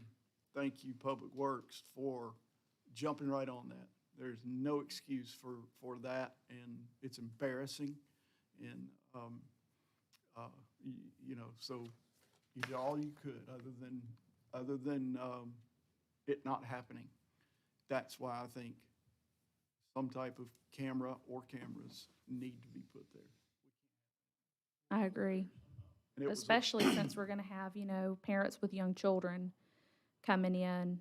I know that Public Works personally has come, and before we're even here in the morning, we'll get a call or a text from Dave or Mitch to let us know that something was damaged in the playground equipment, and they've already gone and fixed it. So their first eyes are seeing all of this stuff that's apparently just becoming routine, unfortunately. Do we have to put up a sign when we do that? Because if they know there's a camera, then they might ruin it or break it. Do we have to advise people if we, legally, if we, I believe we may have to put up a sign that this is a recorded area. The expert, he can tell you. Yeah. I don't think you do. No, okay. Sometimes it acts as a deterrent, though. They know that there's a camera. I'd rather just find out who they are and prosecute. Yeah, I'm with Melissa. Okay, About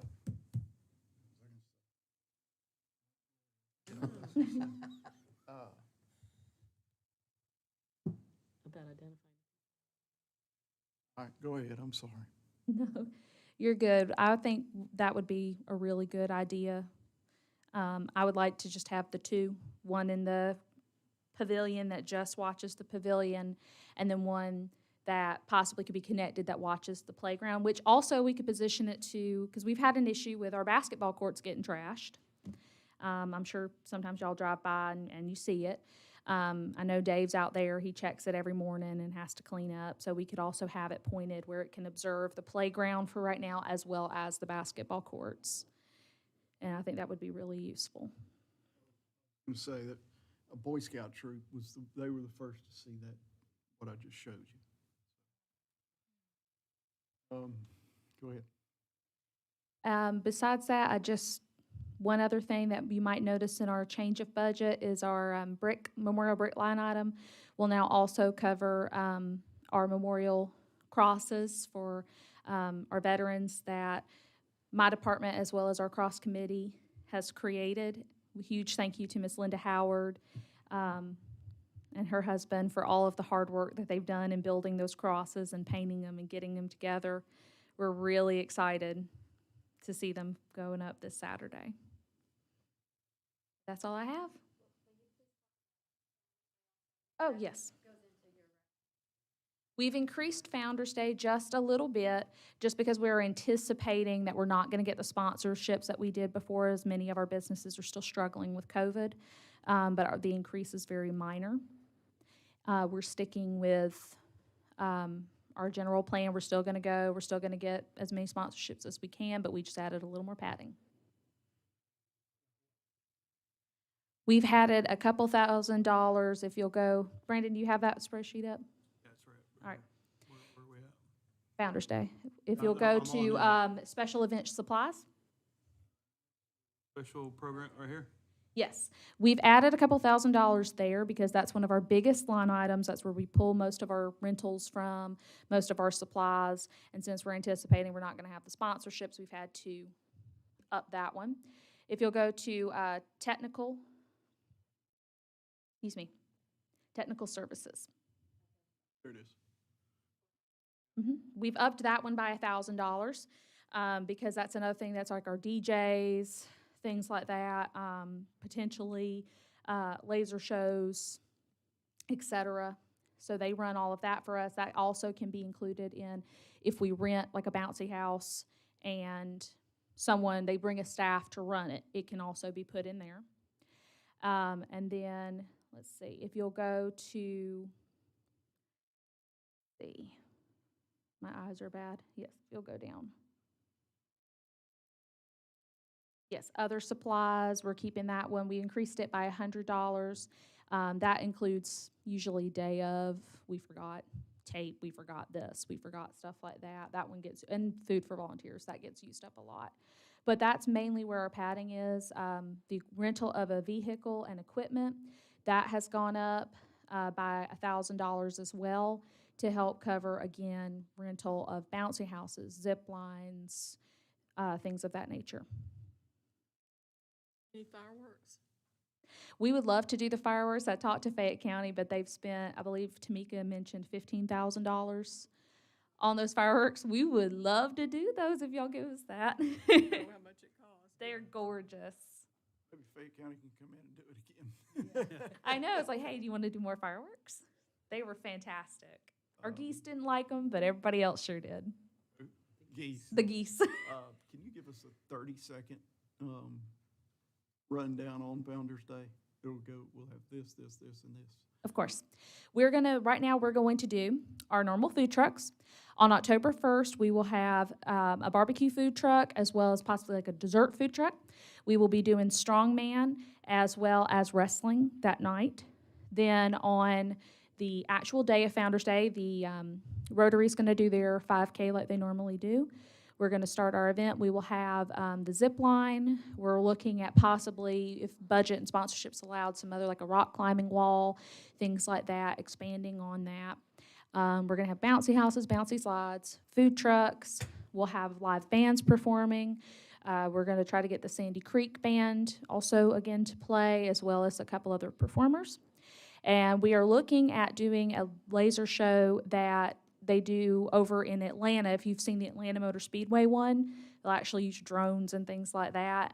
And we're also looking at if we want to do that or if we want to try to do fireworks again. It'll depend on the budget. And that's what we're going to do on the 2nd. Parade. Yes.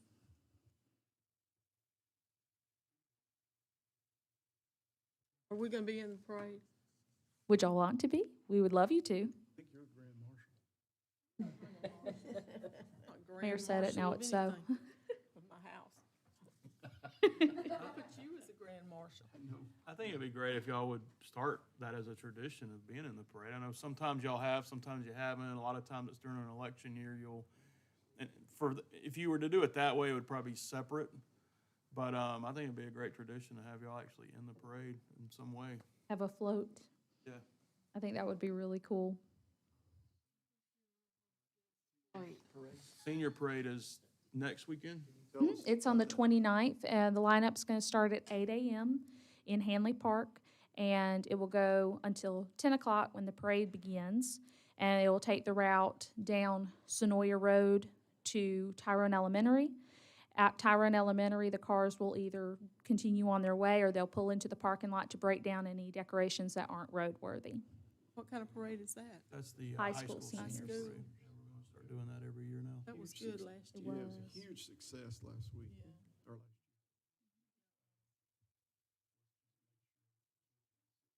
Top of the cars this year. I can talk to the principal, Mr. Smith, and remind them.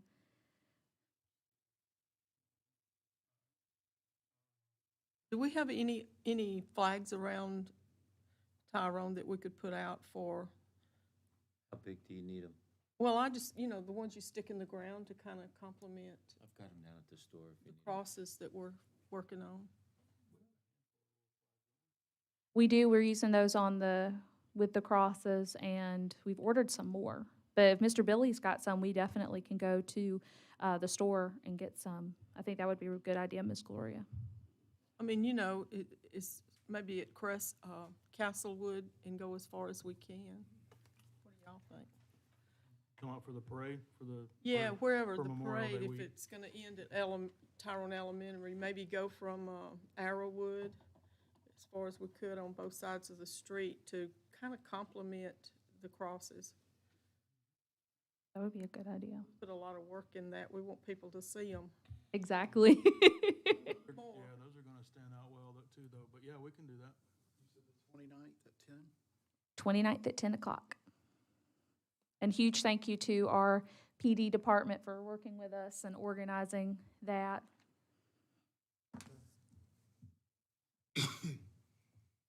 Y'all have anything else for me?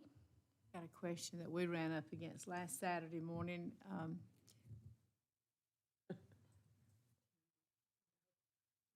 The wait time, if they have to be there at 8 and the parade starts at 10, isn't that a little long? We found that to be a little long, but I know it overwhelming. always is, but. Ours was 8:30. Yeah. That was Mr. Smith over at the school. That was my wait time was originally 9, but he wanted it to be 8 because last year we actually delayed the start of the parade, I guess because we had so many people coming in last minute. So he was the one who decided the 8 o'clock start time. That's for the seniors, so So we're looking at Founder's Day. to Oh, do something Founder's different. Day. Okay, because I thought like we were going from one parade to the other. The Founder's Day we could adjust. We need It to. got a little long to wait, and I know it will And the Oh, heat, yeah. But yes, we can adjust that. We're gonna have a meeting next Tuesday and we can talk more about, bringing that down, because that we can totally change.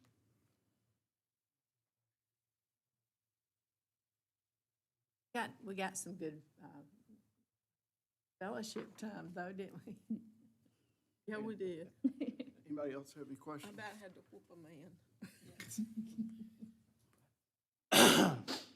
Hold her down. I got all riled up at that man walking, hollering, "Oh, you've got that new town hall over there. The PD's just gonna write more tickets." I was like, "Where's he at?" Mr. You Bill is were just in like, the no, no, no, town. no, no, no. He just kept following us down the street. He was moaning because the Fayetteville had built their new mausoleum over there, so he was complaining about that, and then ours, and the police. And Gloria had to hold her down. She was jumping out of the truck.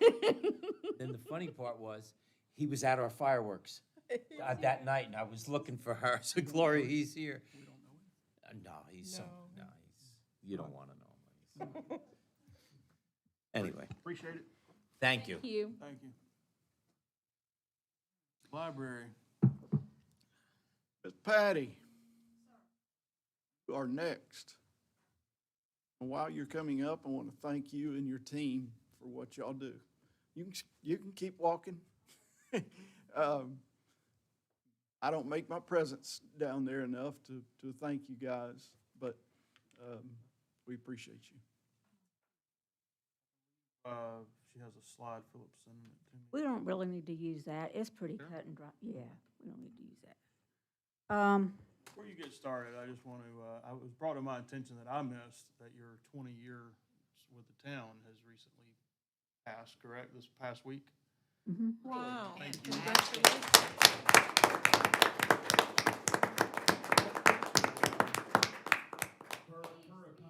Per a conversation that we had at the retreat, I am working on a program to better recognize employees for their longevity. Or to recognize them, period. Well, that too. We're looking at different ways, and one thing being recognizing longevity. Another is re-implementing Employee of the Year, and looking at some other things. But I felt bad because I had literally just gone through and built a spreadsheet of employees and their start dates, and then I was reminded that Patty's had just recently passed. So thank you for your service to the town, and for what you do. You're welcome. Commemorate that. We're going for 25? I don't know. I'm getting on up there. I'm about ready to pass the baton. Come on now. I'm very passionate about what I do. If I wasn't, I wouldn't have made it to the 20-year mark, but I love the library. Basically, what I want to talk to you all about are really two things. We're starting to have some growing pains in the building, and I will not be wanting to raise the roof, add a new wing. That is not my thing. So I'm looking at other options that we can house our collection. So when I ran a report, as of the end of April, we have a collection totaling over $717,000 worth of items. We have over 34,000 items that are housed in the library.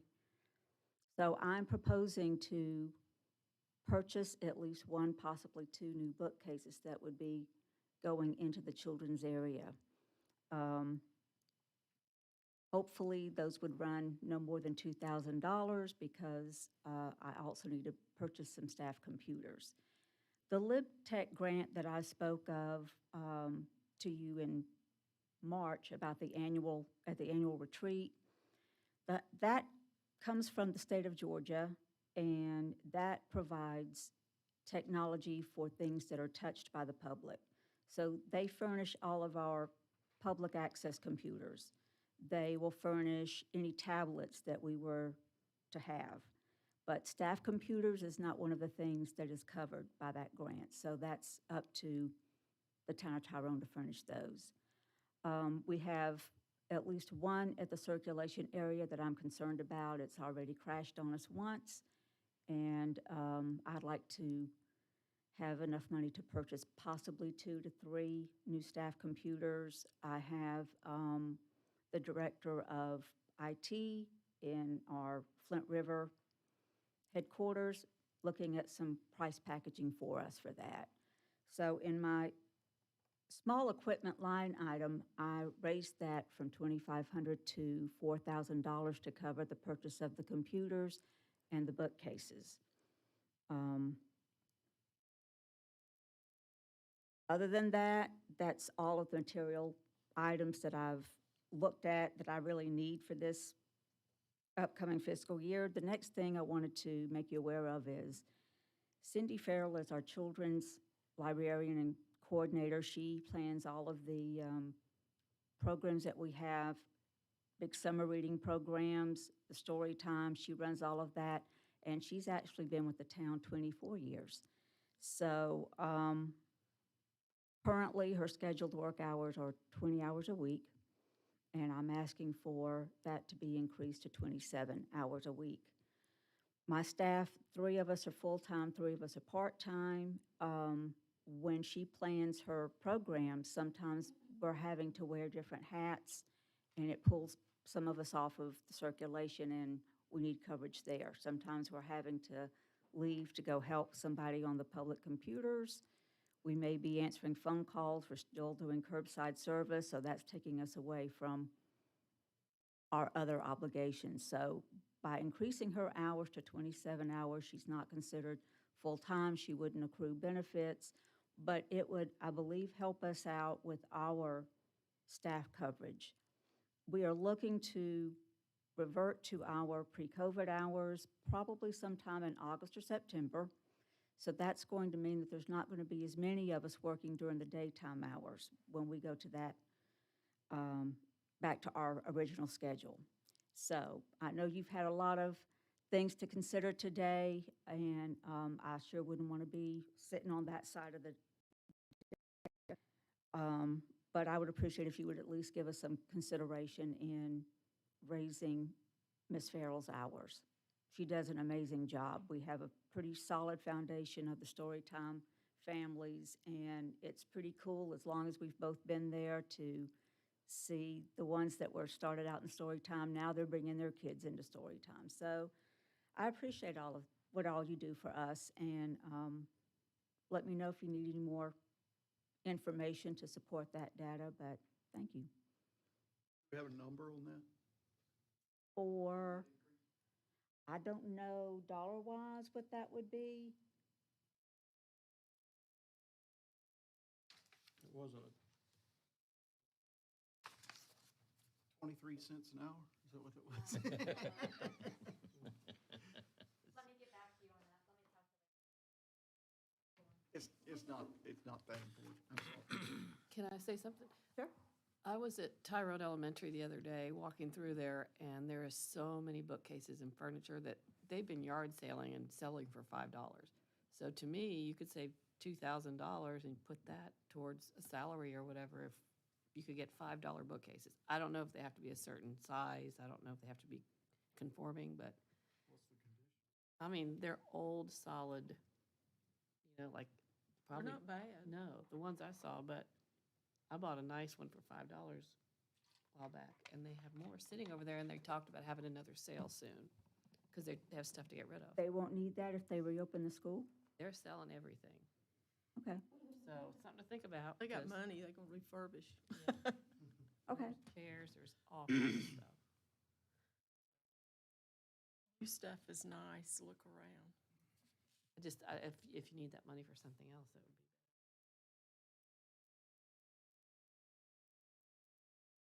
Thank you. Good.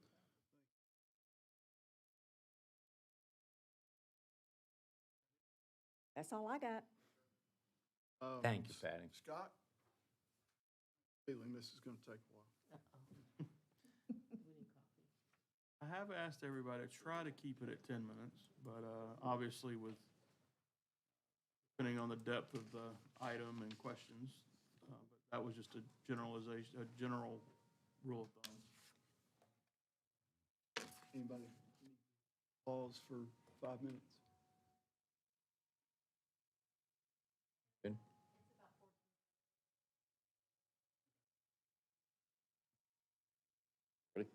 All right. So, welcome, or hello. Thank you for being here. You're welcome. I'm glad to be here. I'm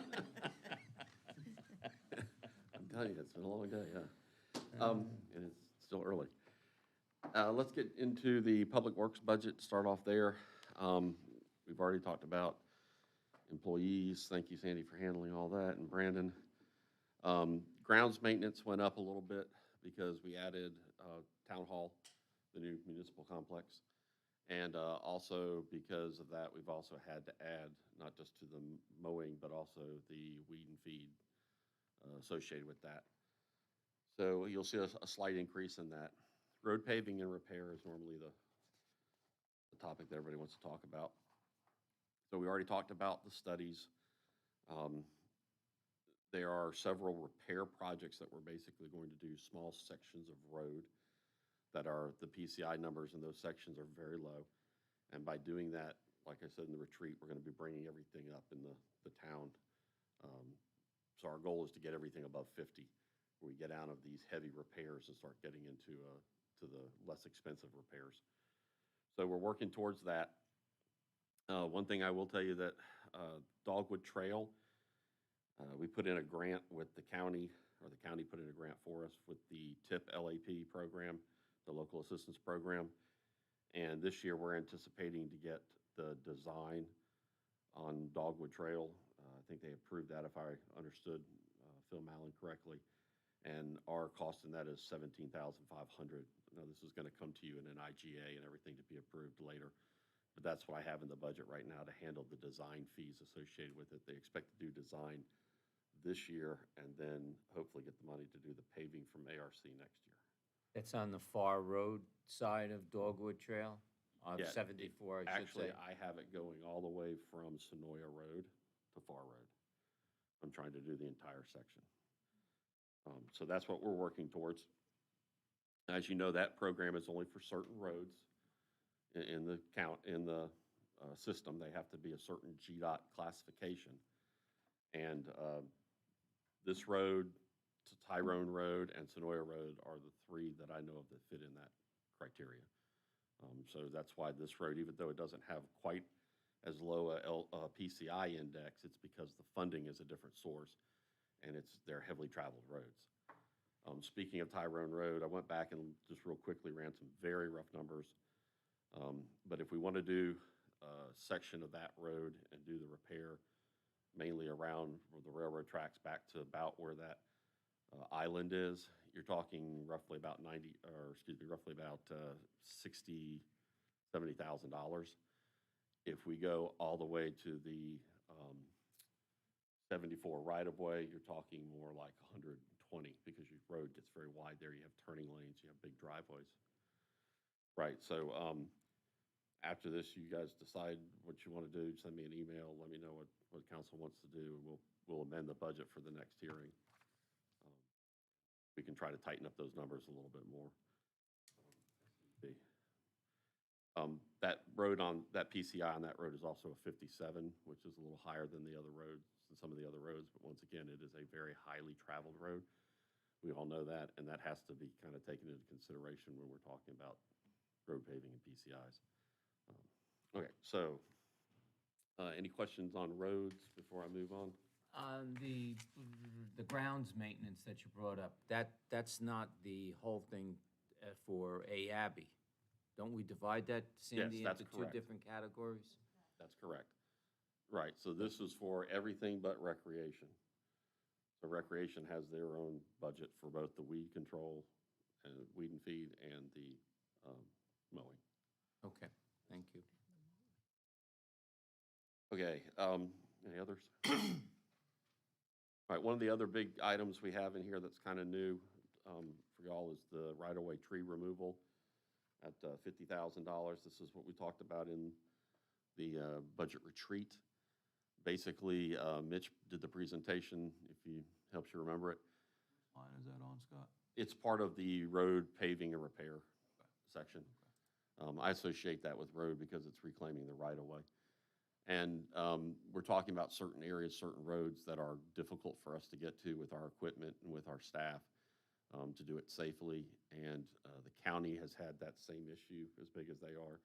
They've employed people to come out, contractors to come out and do certain sections. Sandy Creek was just very recently done. If you've been up to Sandy Creek where it's 74, you'll see where they've come through and they've limbed everything up and moved a lot of the trees that were along the right of way. So we're trying to do that in certain places. Tyrone Road, section of East Crestwood, Far Road, Briarwood, Noya. Yeah, there's sections here and there that we'll put out. We're not going to do like the whole road because the whole road doesn't have to be done. It's just little sections of it. And you're not removing trees, you're just trimming trees back to open the visibility. We're definitely trimming them. Some of them I'd like to actually remove too, because some of them are in the ditch. And especially while we're out there and we have a contractor, that's what we're trying to remove as much as we can. Removing trees gets more and more expensive. Right now, I think if we get the limbs out, that's a great first step. But yeah, the ones that are really kind of in that clear zone area, yeah, we want to try to get rid of as many of those as we can. As the leaves start to come out, it makes it more apparent where the trees are. Oh, it does, and the limbs hang lower because they have more weight, and the water hits it, they hang even lower, and so we're trying to get all that area cleared up.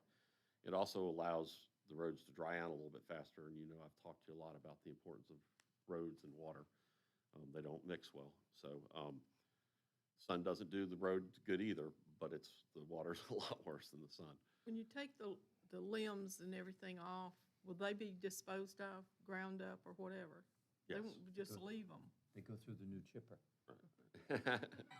Yeah. Yeah, it depends how we write the specification. If council wants everything removed, yes, they'll take it and then we'll remove it. They'll put them in canisters and dumpsters.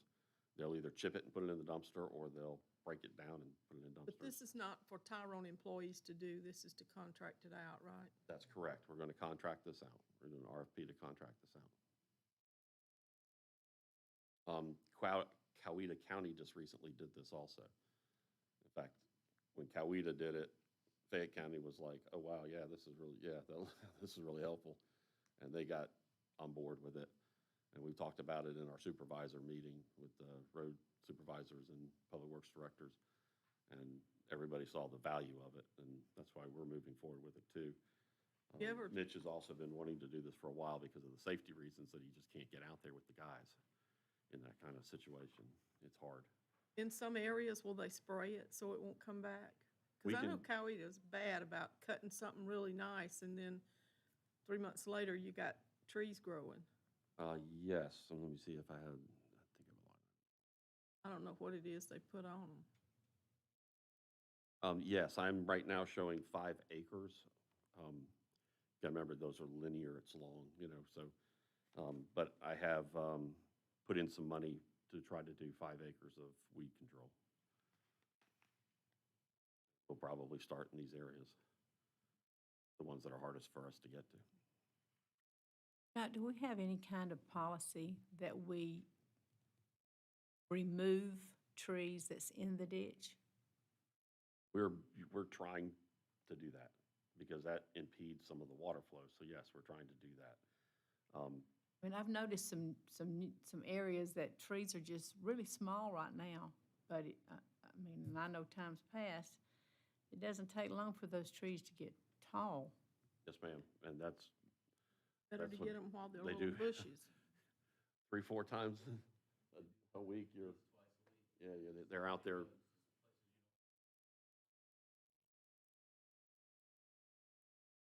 And it's not like you cut it and it's gone next year. I mean, it comes back. So that's why we're trying to move into this whole concept of let's get it reclaimed. Let's maintain it with spray and with mechanical means, so we can try to get a better grasp on it. And that's why we also want the additional people, because we're trying to get this, under control. Well, can I just say, I have a big problem with Abby. When they cut briarwood, which you have to ask them to cut it before they'll cut it, remember? I Billy? did speak to him the other day. Yeah, and they cut it.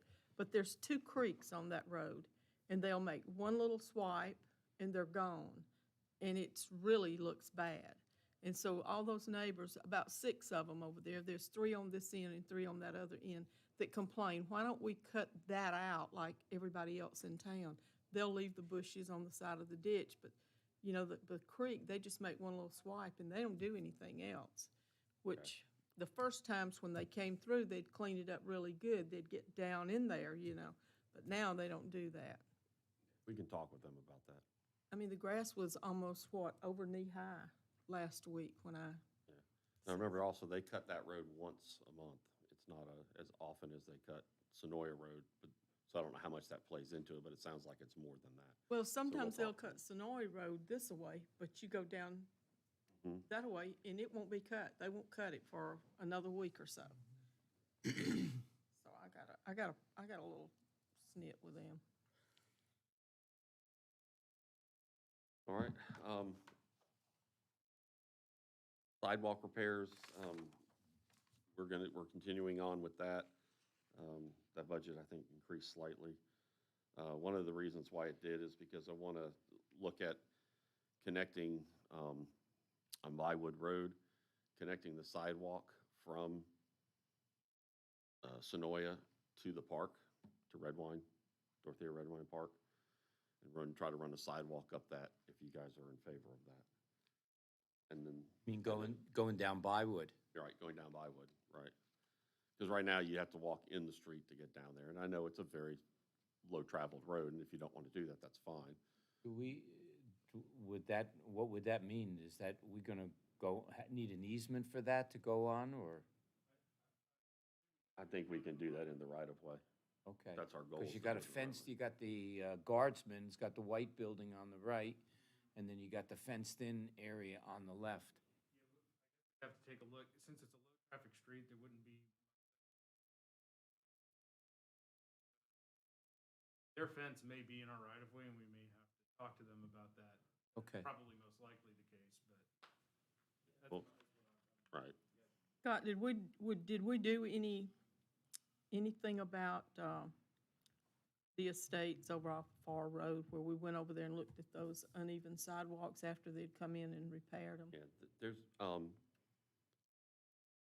we have some repairs that are going on this month, into June, to do areas that were broken. We're not addressing slopes on other things. There's been some discussion with the attorney about what we do and don't have to do with things. Yeah, So we're following his advice. okay. Back to Bywood, would that just go to the parking lot? Yes, ma'am. Yeah, just want to tie it up to the parking lot. Just give the people a place to walk. You know, some mother pushing her kids down there to go sit in the park doesn't have to get on a road.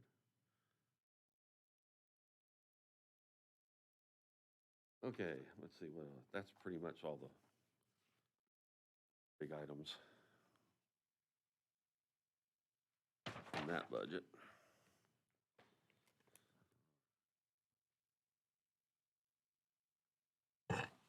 Public Works, budget 2. All right, let's talk sewer.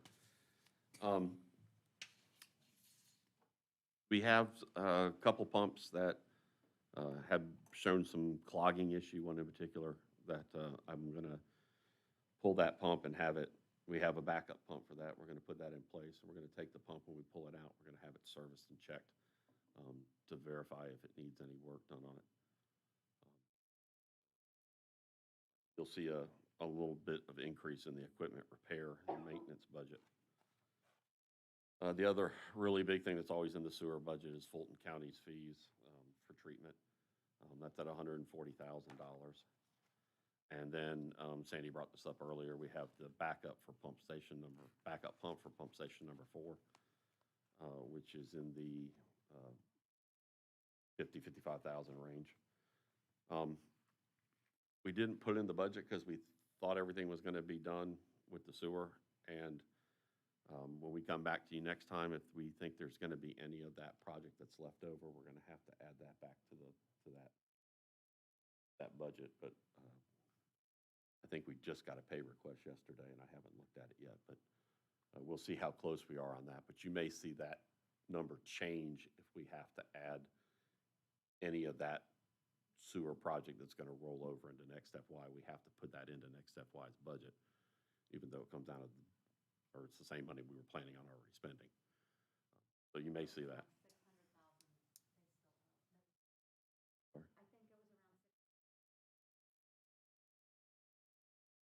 Yeah, because there's a couple big ticket items that they have to do. They have the pump station number 2 relining is still on there. They have a pipe they need to install across Commerce Drive. Just got a pay request yesterday. Yeah, and then there's, the generator is, in place. They're trying to get it all up and running. And the SCADA system, they're getting all that up and running this week. So there's some, rather large ticket items there. So hopefully it won't be a lot of money that we'll have to transfer over, since we don't encumber. And the last thing I normally talk to you guys about is the tree fund. And basically, the tree fund, we're showing the budget for the tree fund this year is once we get this LCI in and we know what we're doing with streetscaping. If it involves trees, that's where we're gonna start with downtown. And we'll start installing for the outcomes of the study. Feel for that. Questions? I just have a concern about the trees. We've been there and done that, and we just need to be careful not to do it again, the same thing. Because they stay a few years and then you cut them down, so we need to look at what we put there and lower maintenance maybe. Yeah, we need to be, definitely be smarter about the type, yeah. Right, the type of tree is critical in this. You can put in trees that only last, a few years, 10, 15 years before they start having issues, like Bradford pears and things like that. But there are some trees that actually do pretty well in the, I'm trying to think of some of them. I think one of them's elm or an ash, can't remember. Anyway, there's studies on that kind of stuff of the trees to put in there and how close you put them. I'm going to make sure that we're not putting them so close we're blocking line of sight and stuff like that, so they're not going to be right up against the road. The roots messing up the concrete, the You gotta roads. look at the Right. sky too. Right. That's horrible when they come in and cut them off. That's why we had those taken out of Shamrock, remember? All those Bradford pear trees. Yeah, ideally, we would get the LCI and we start improving downtown and doing whatever the study and everything, what we're moving forward with that, and developers come in, we can look at maybe getting some of those power lines underground. I know we've been talking that for a year or two. So that would definitely be a nice thing and help improve the looks and, and keep us from having to trim the top of trees out. Okay? Did I keep it under 15? Thank you, Scott. Ish. Close enough? All right, good. Still employed? Yeah, we're good. Hang on to you. Okay, All right, let me find your budget. staying put, you okay? I am, if that's okay. Fine with me, is it fine with y'all?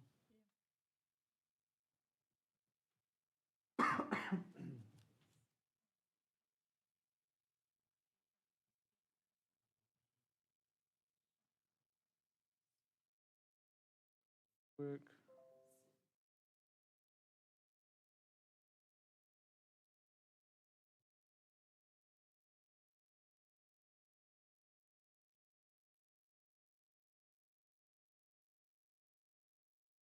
So, just kind of going down the line. Again, I know we kind of just hit on it, but the employees, regular employees, we are looking at adding another position that's going to kind of assume a role in the building department realm and the code enforcement realm, just kind of splitting that and continuing to work with a relationship with the police department and maybe Fayette County for a transitionary period when it comes to code enforcement. I can kind of dig into that a little bit if you want, but that's the proposed position there for regular employees. Part-time employees, that's Planning Commission, just so everybody's aware. The big items that we are, that are kind of, we're looking at this year. There is kind of going down into purchased and contracted services. We're anticipating an increase in engineering and legal services. Between the two of them, it would be approximately $7,000. This just comes with growth.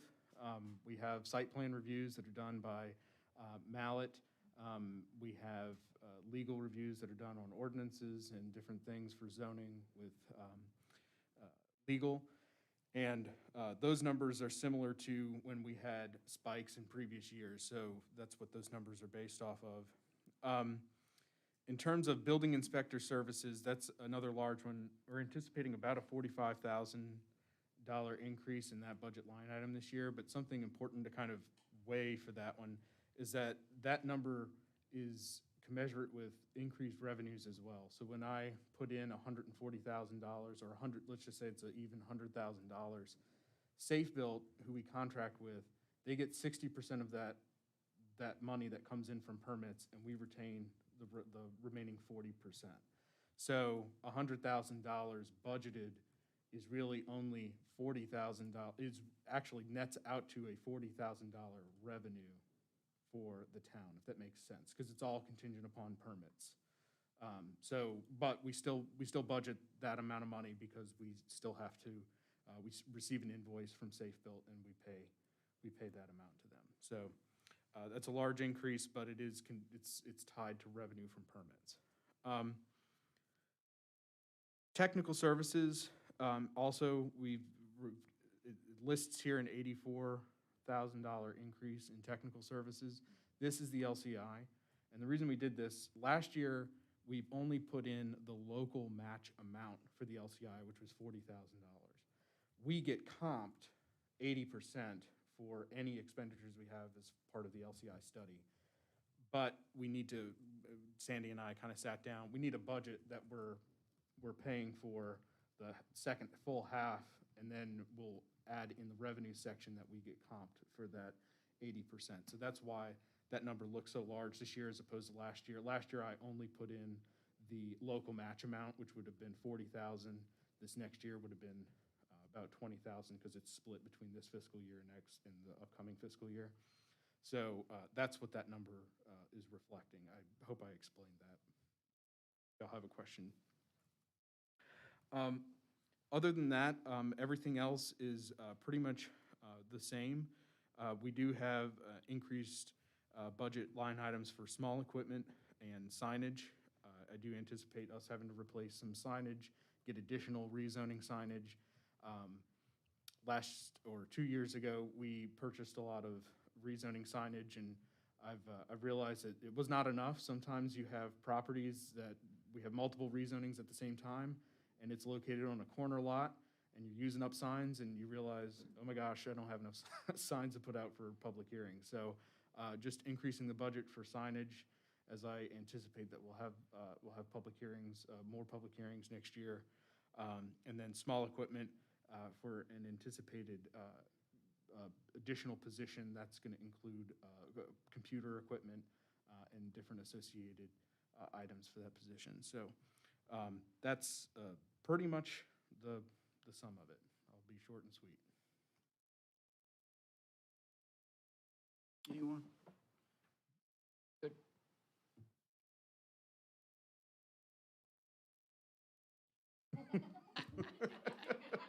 I'm just kidding.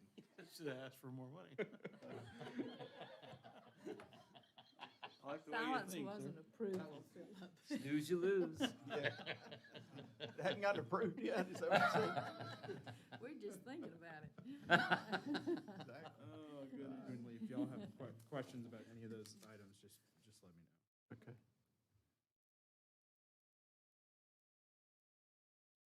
We're on to my budget, huh?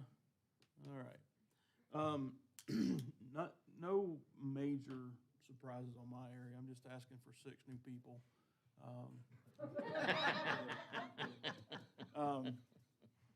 So I'll start with official/admin services. We went from 15,000 to 23 this year. Part of that, or actually the lion's share of that, is election fees. This is an election year, so our costs are going up because the county's costs are going up. So we have had some talks with the county, and that's where we are on that. Hopefully this year we'll be using our new polling location across the street. Then going down to technical services, we went from 31,000 to 43,550. In that, our costs for, we are looking at a software program that will help Dee put together the packets. That is is it 5,000? 38.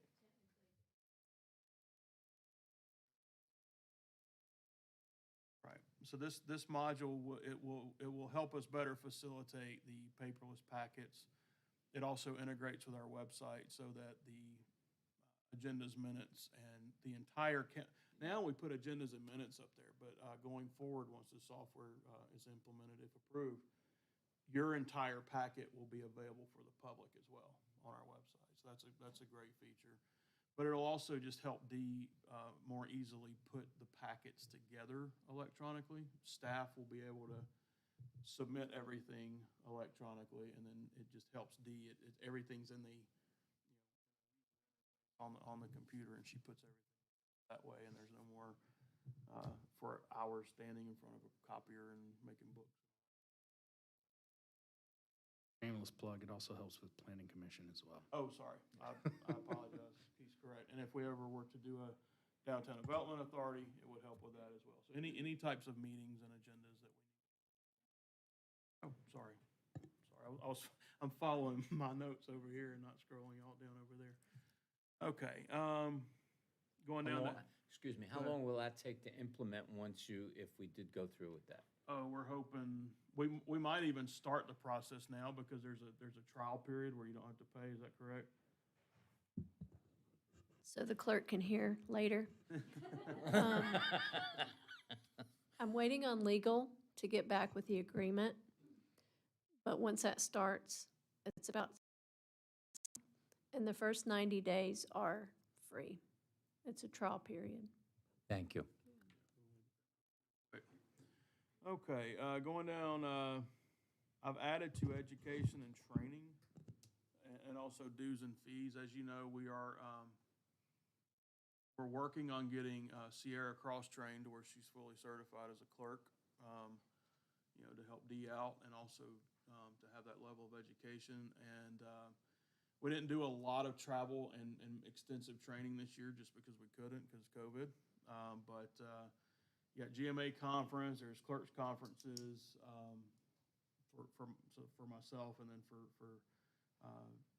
Dee and Sierra, which, by the way, when it comes to personnel and anything, admin, you're talking about myself, Dee, and Sierra.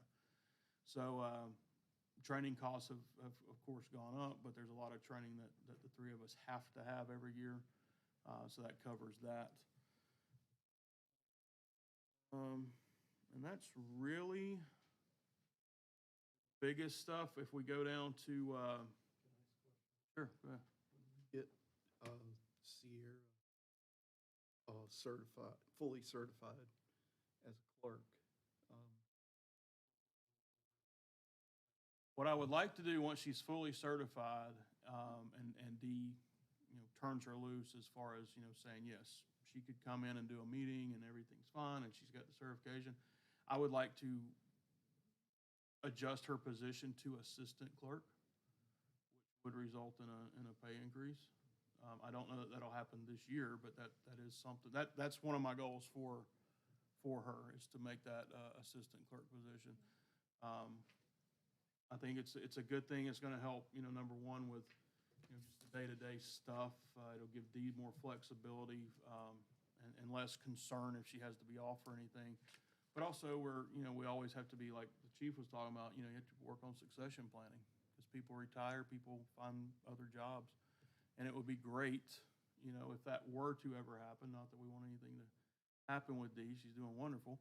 But it's always nice to have somebody internal that can just step into that role and it's seamless. So, But yeah, to answer your question, I definitely would want to change the title up. All right, and then finally, going down to bonds and bond interest. Those are obviously the payments for this building that'll be ongoing for $123,000 for bond and $85,000 for interest. Those are the major changes on the admin budget. Questions?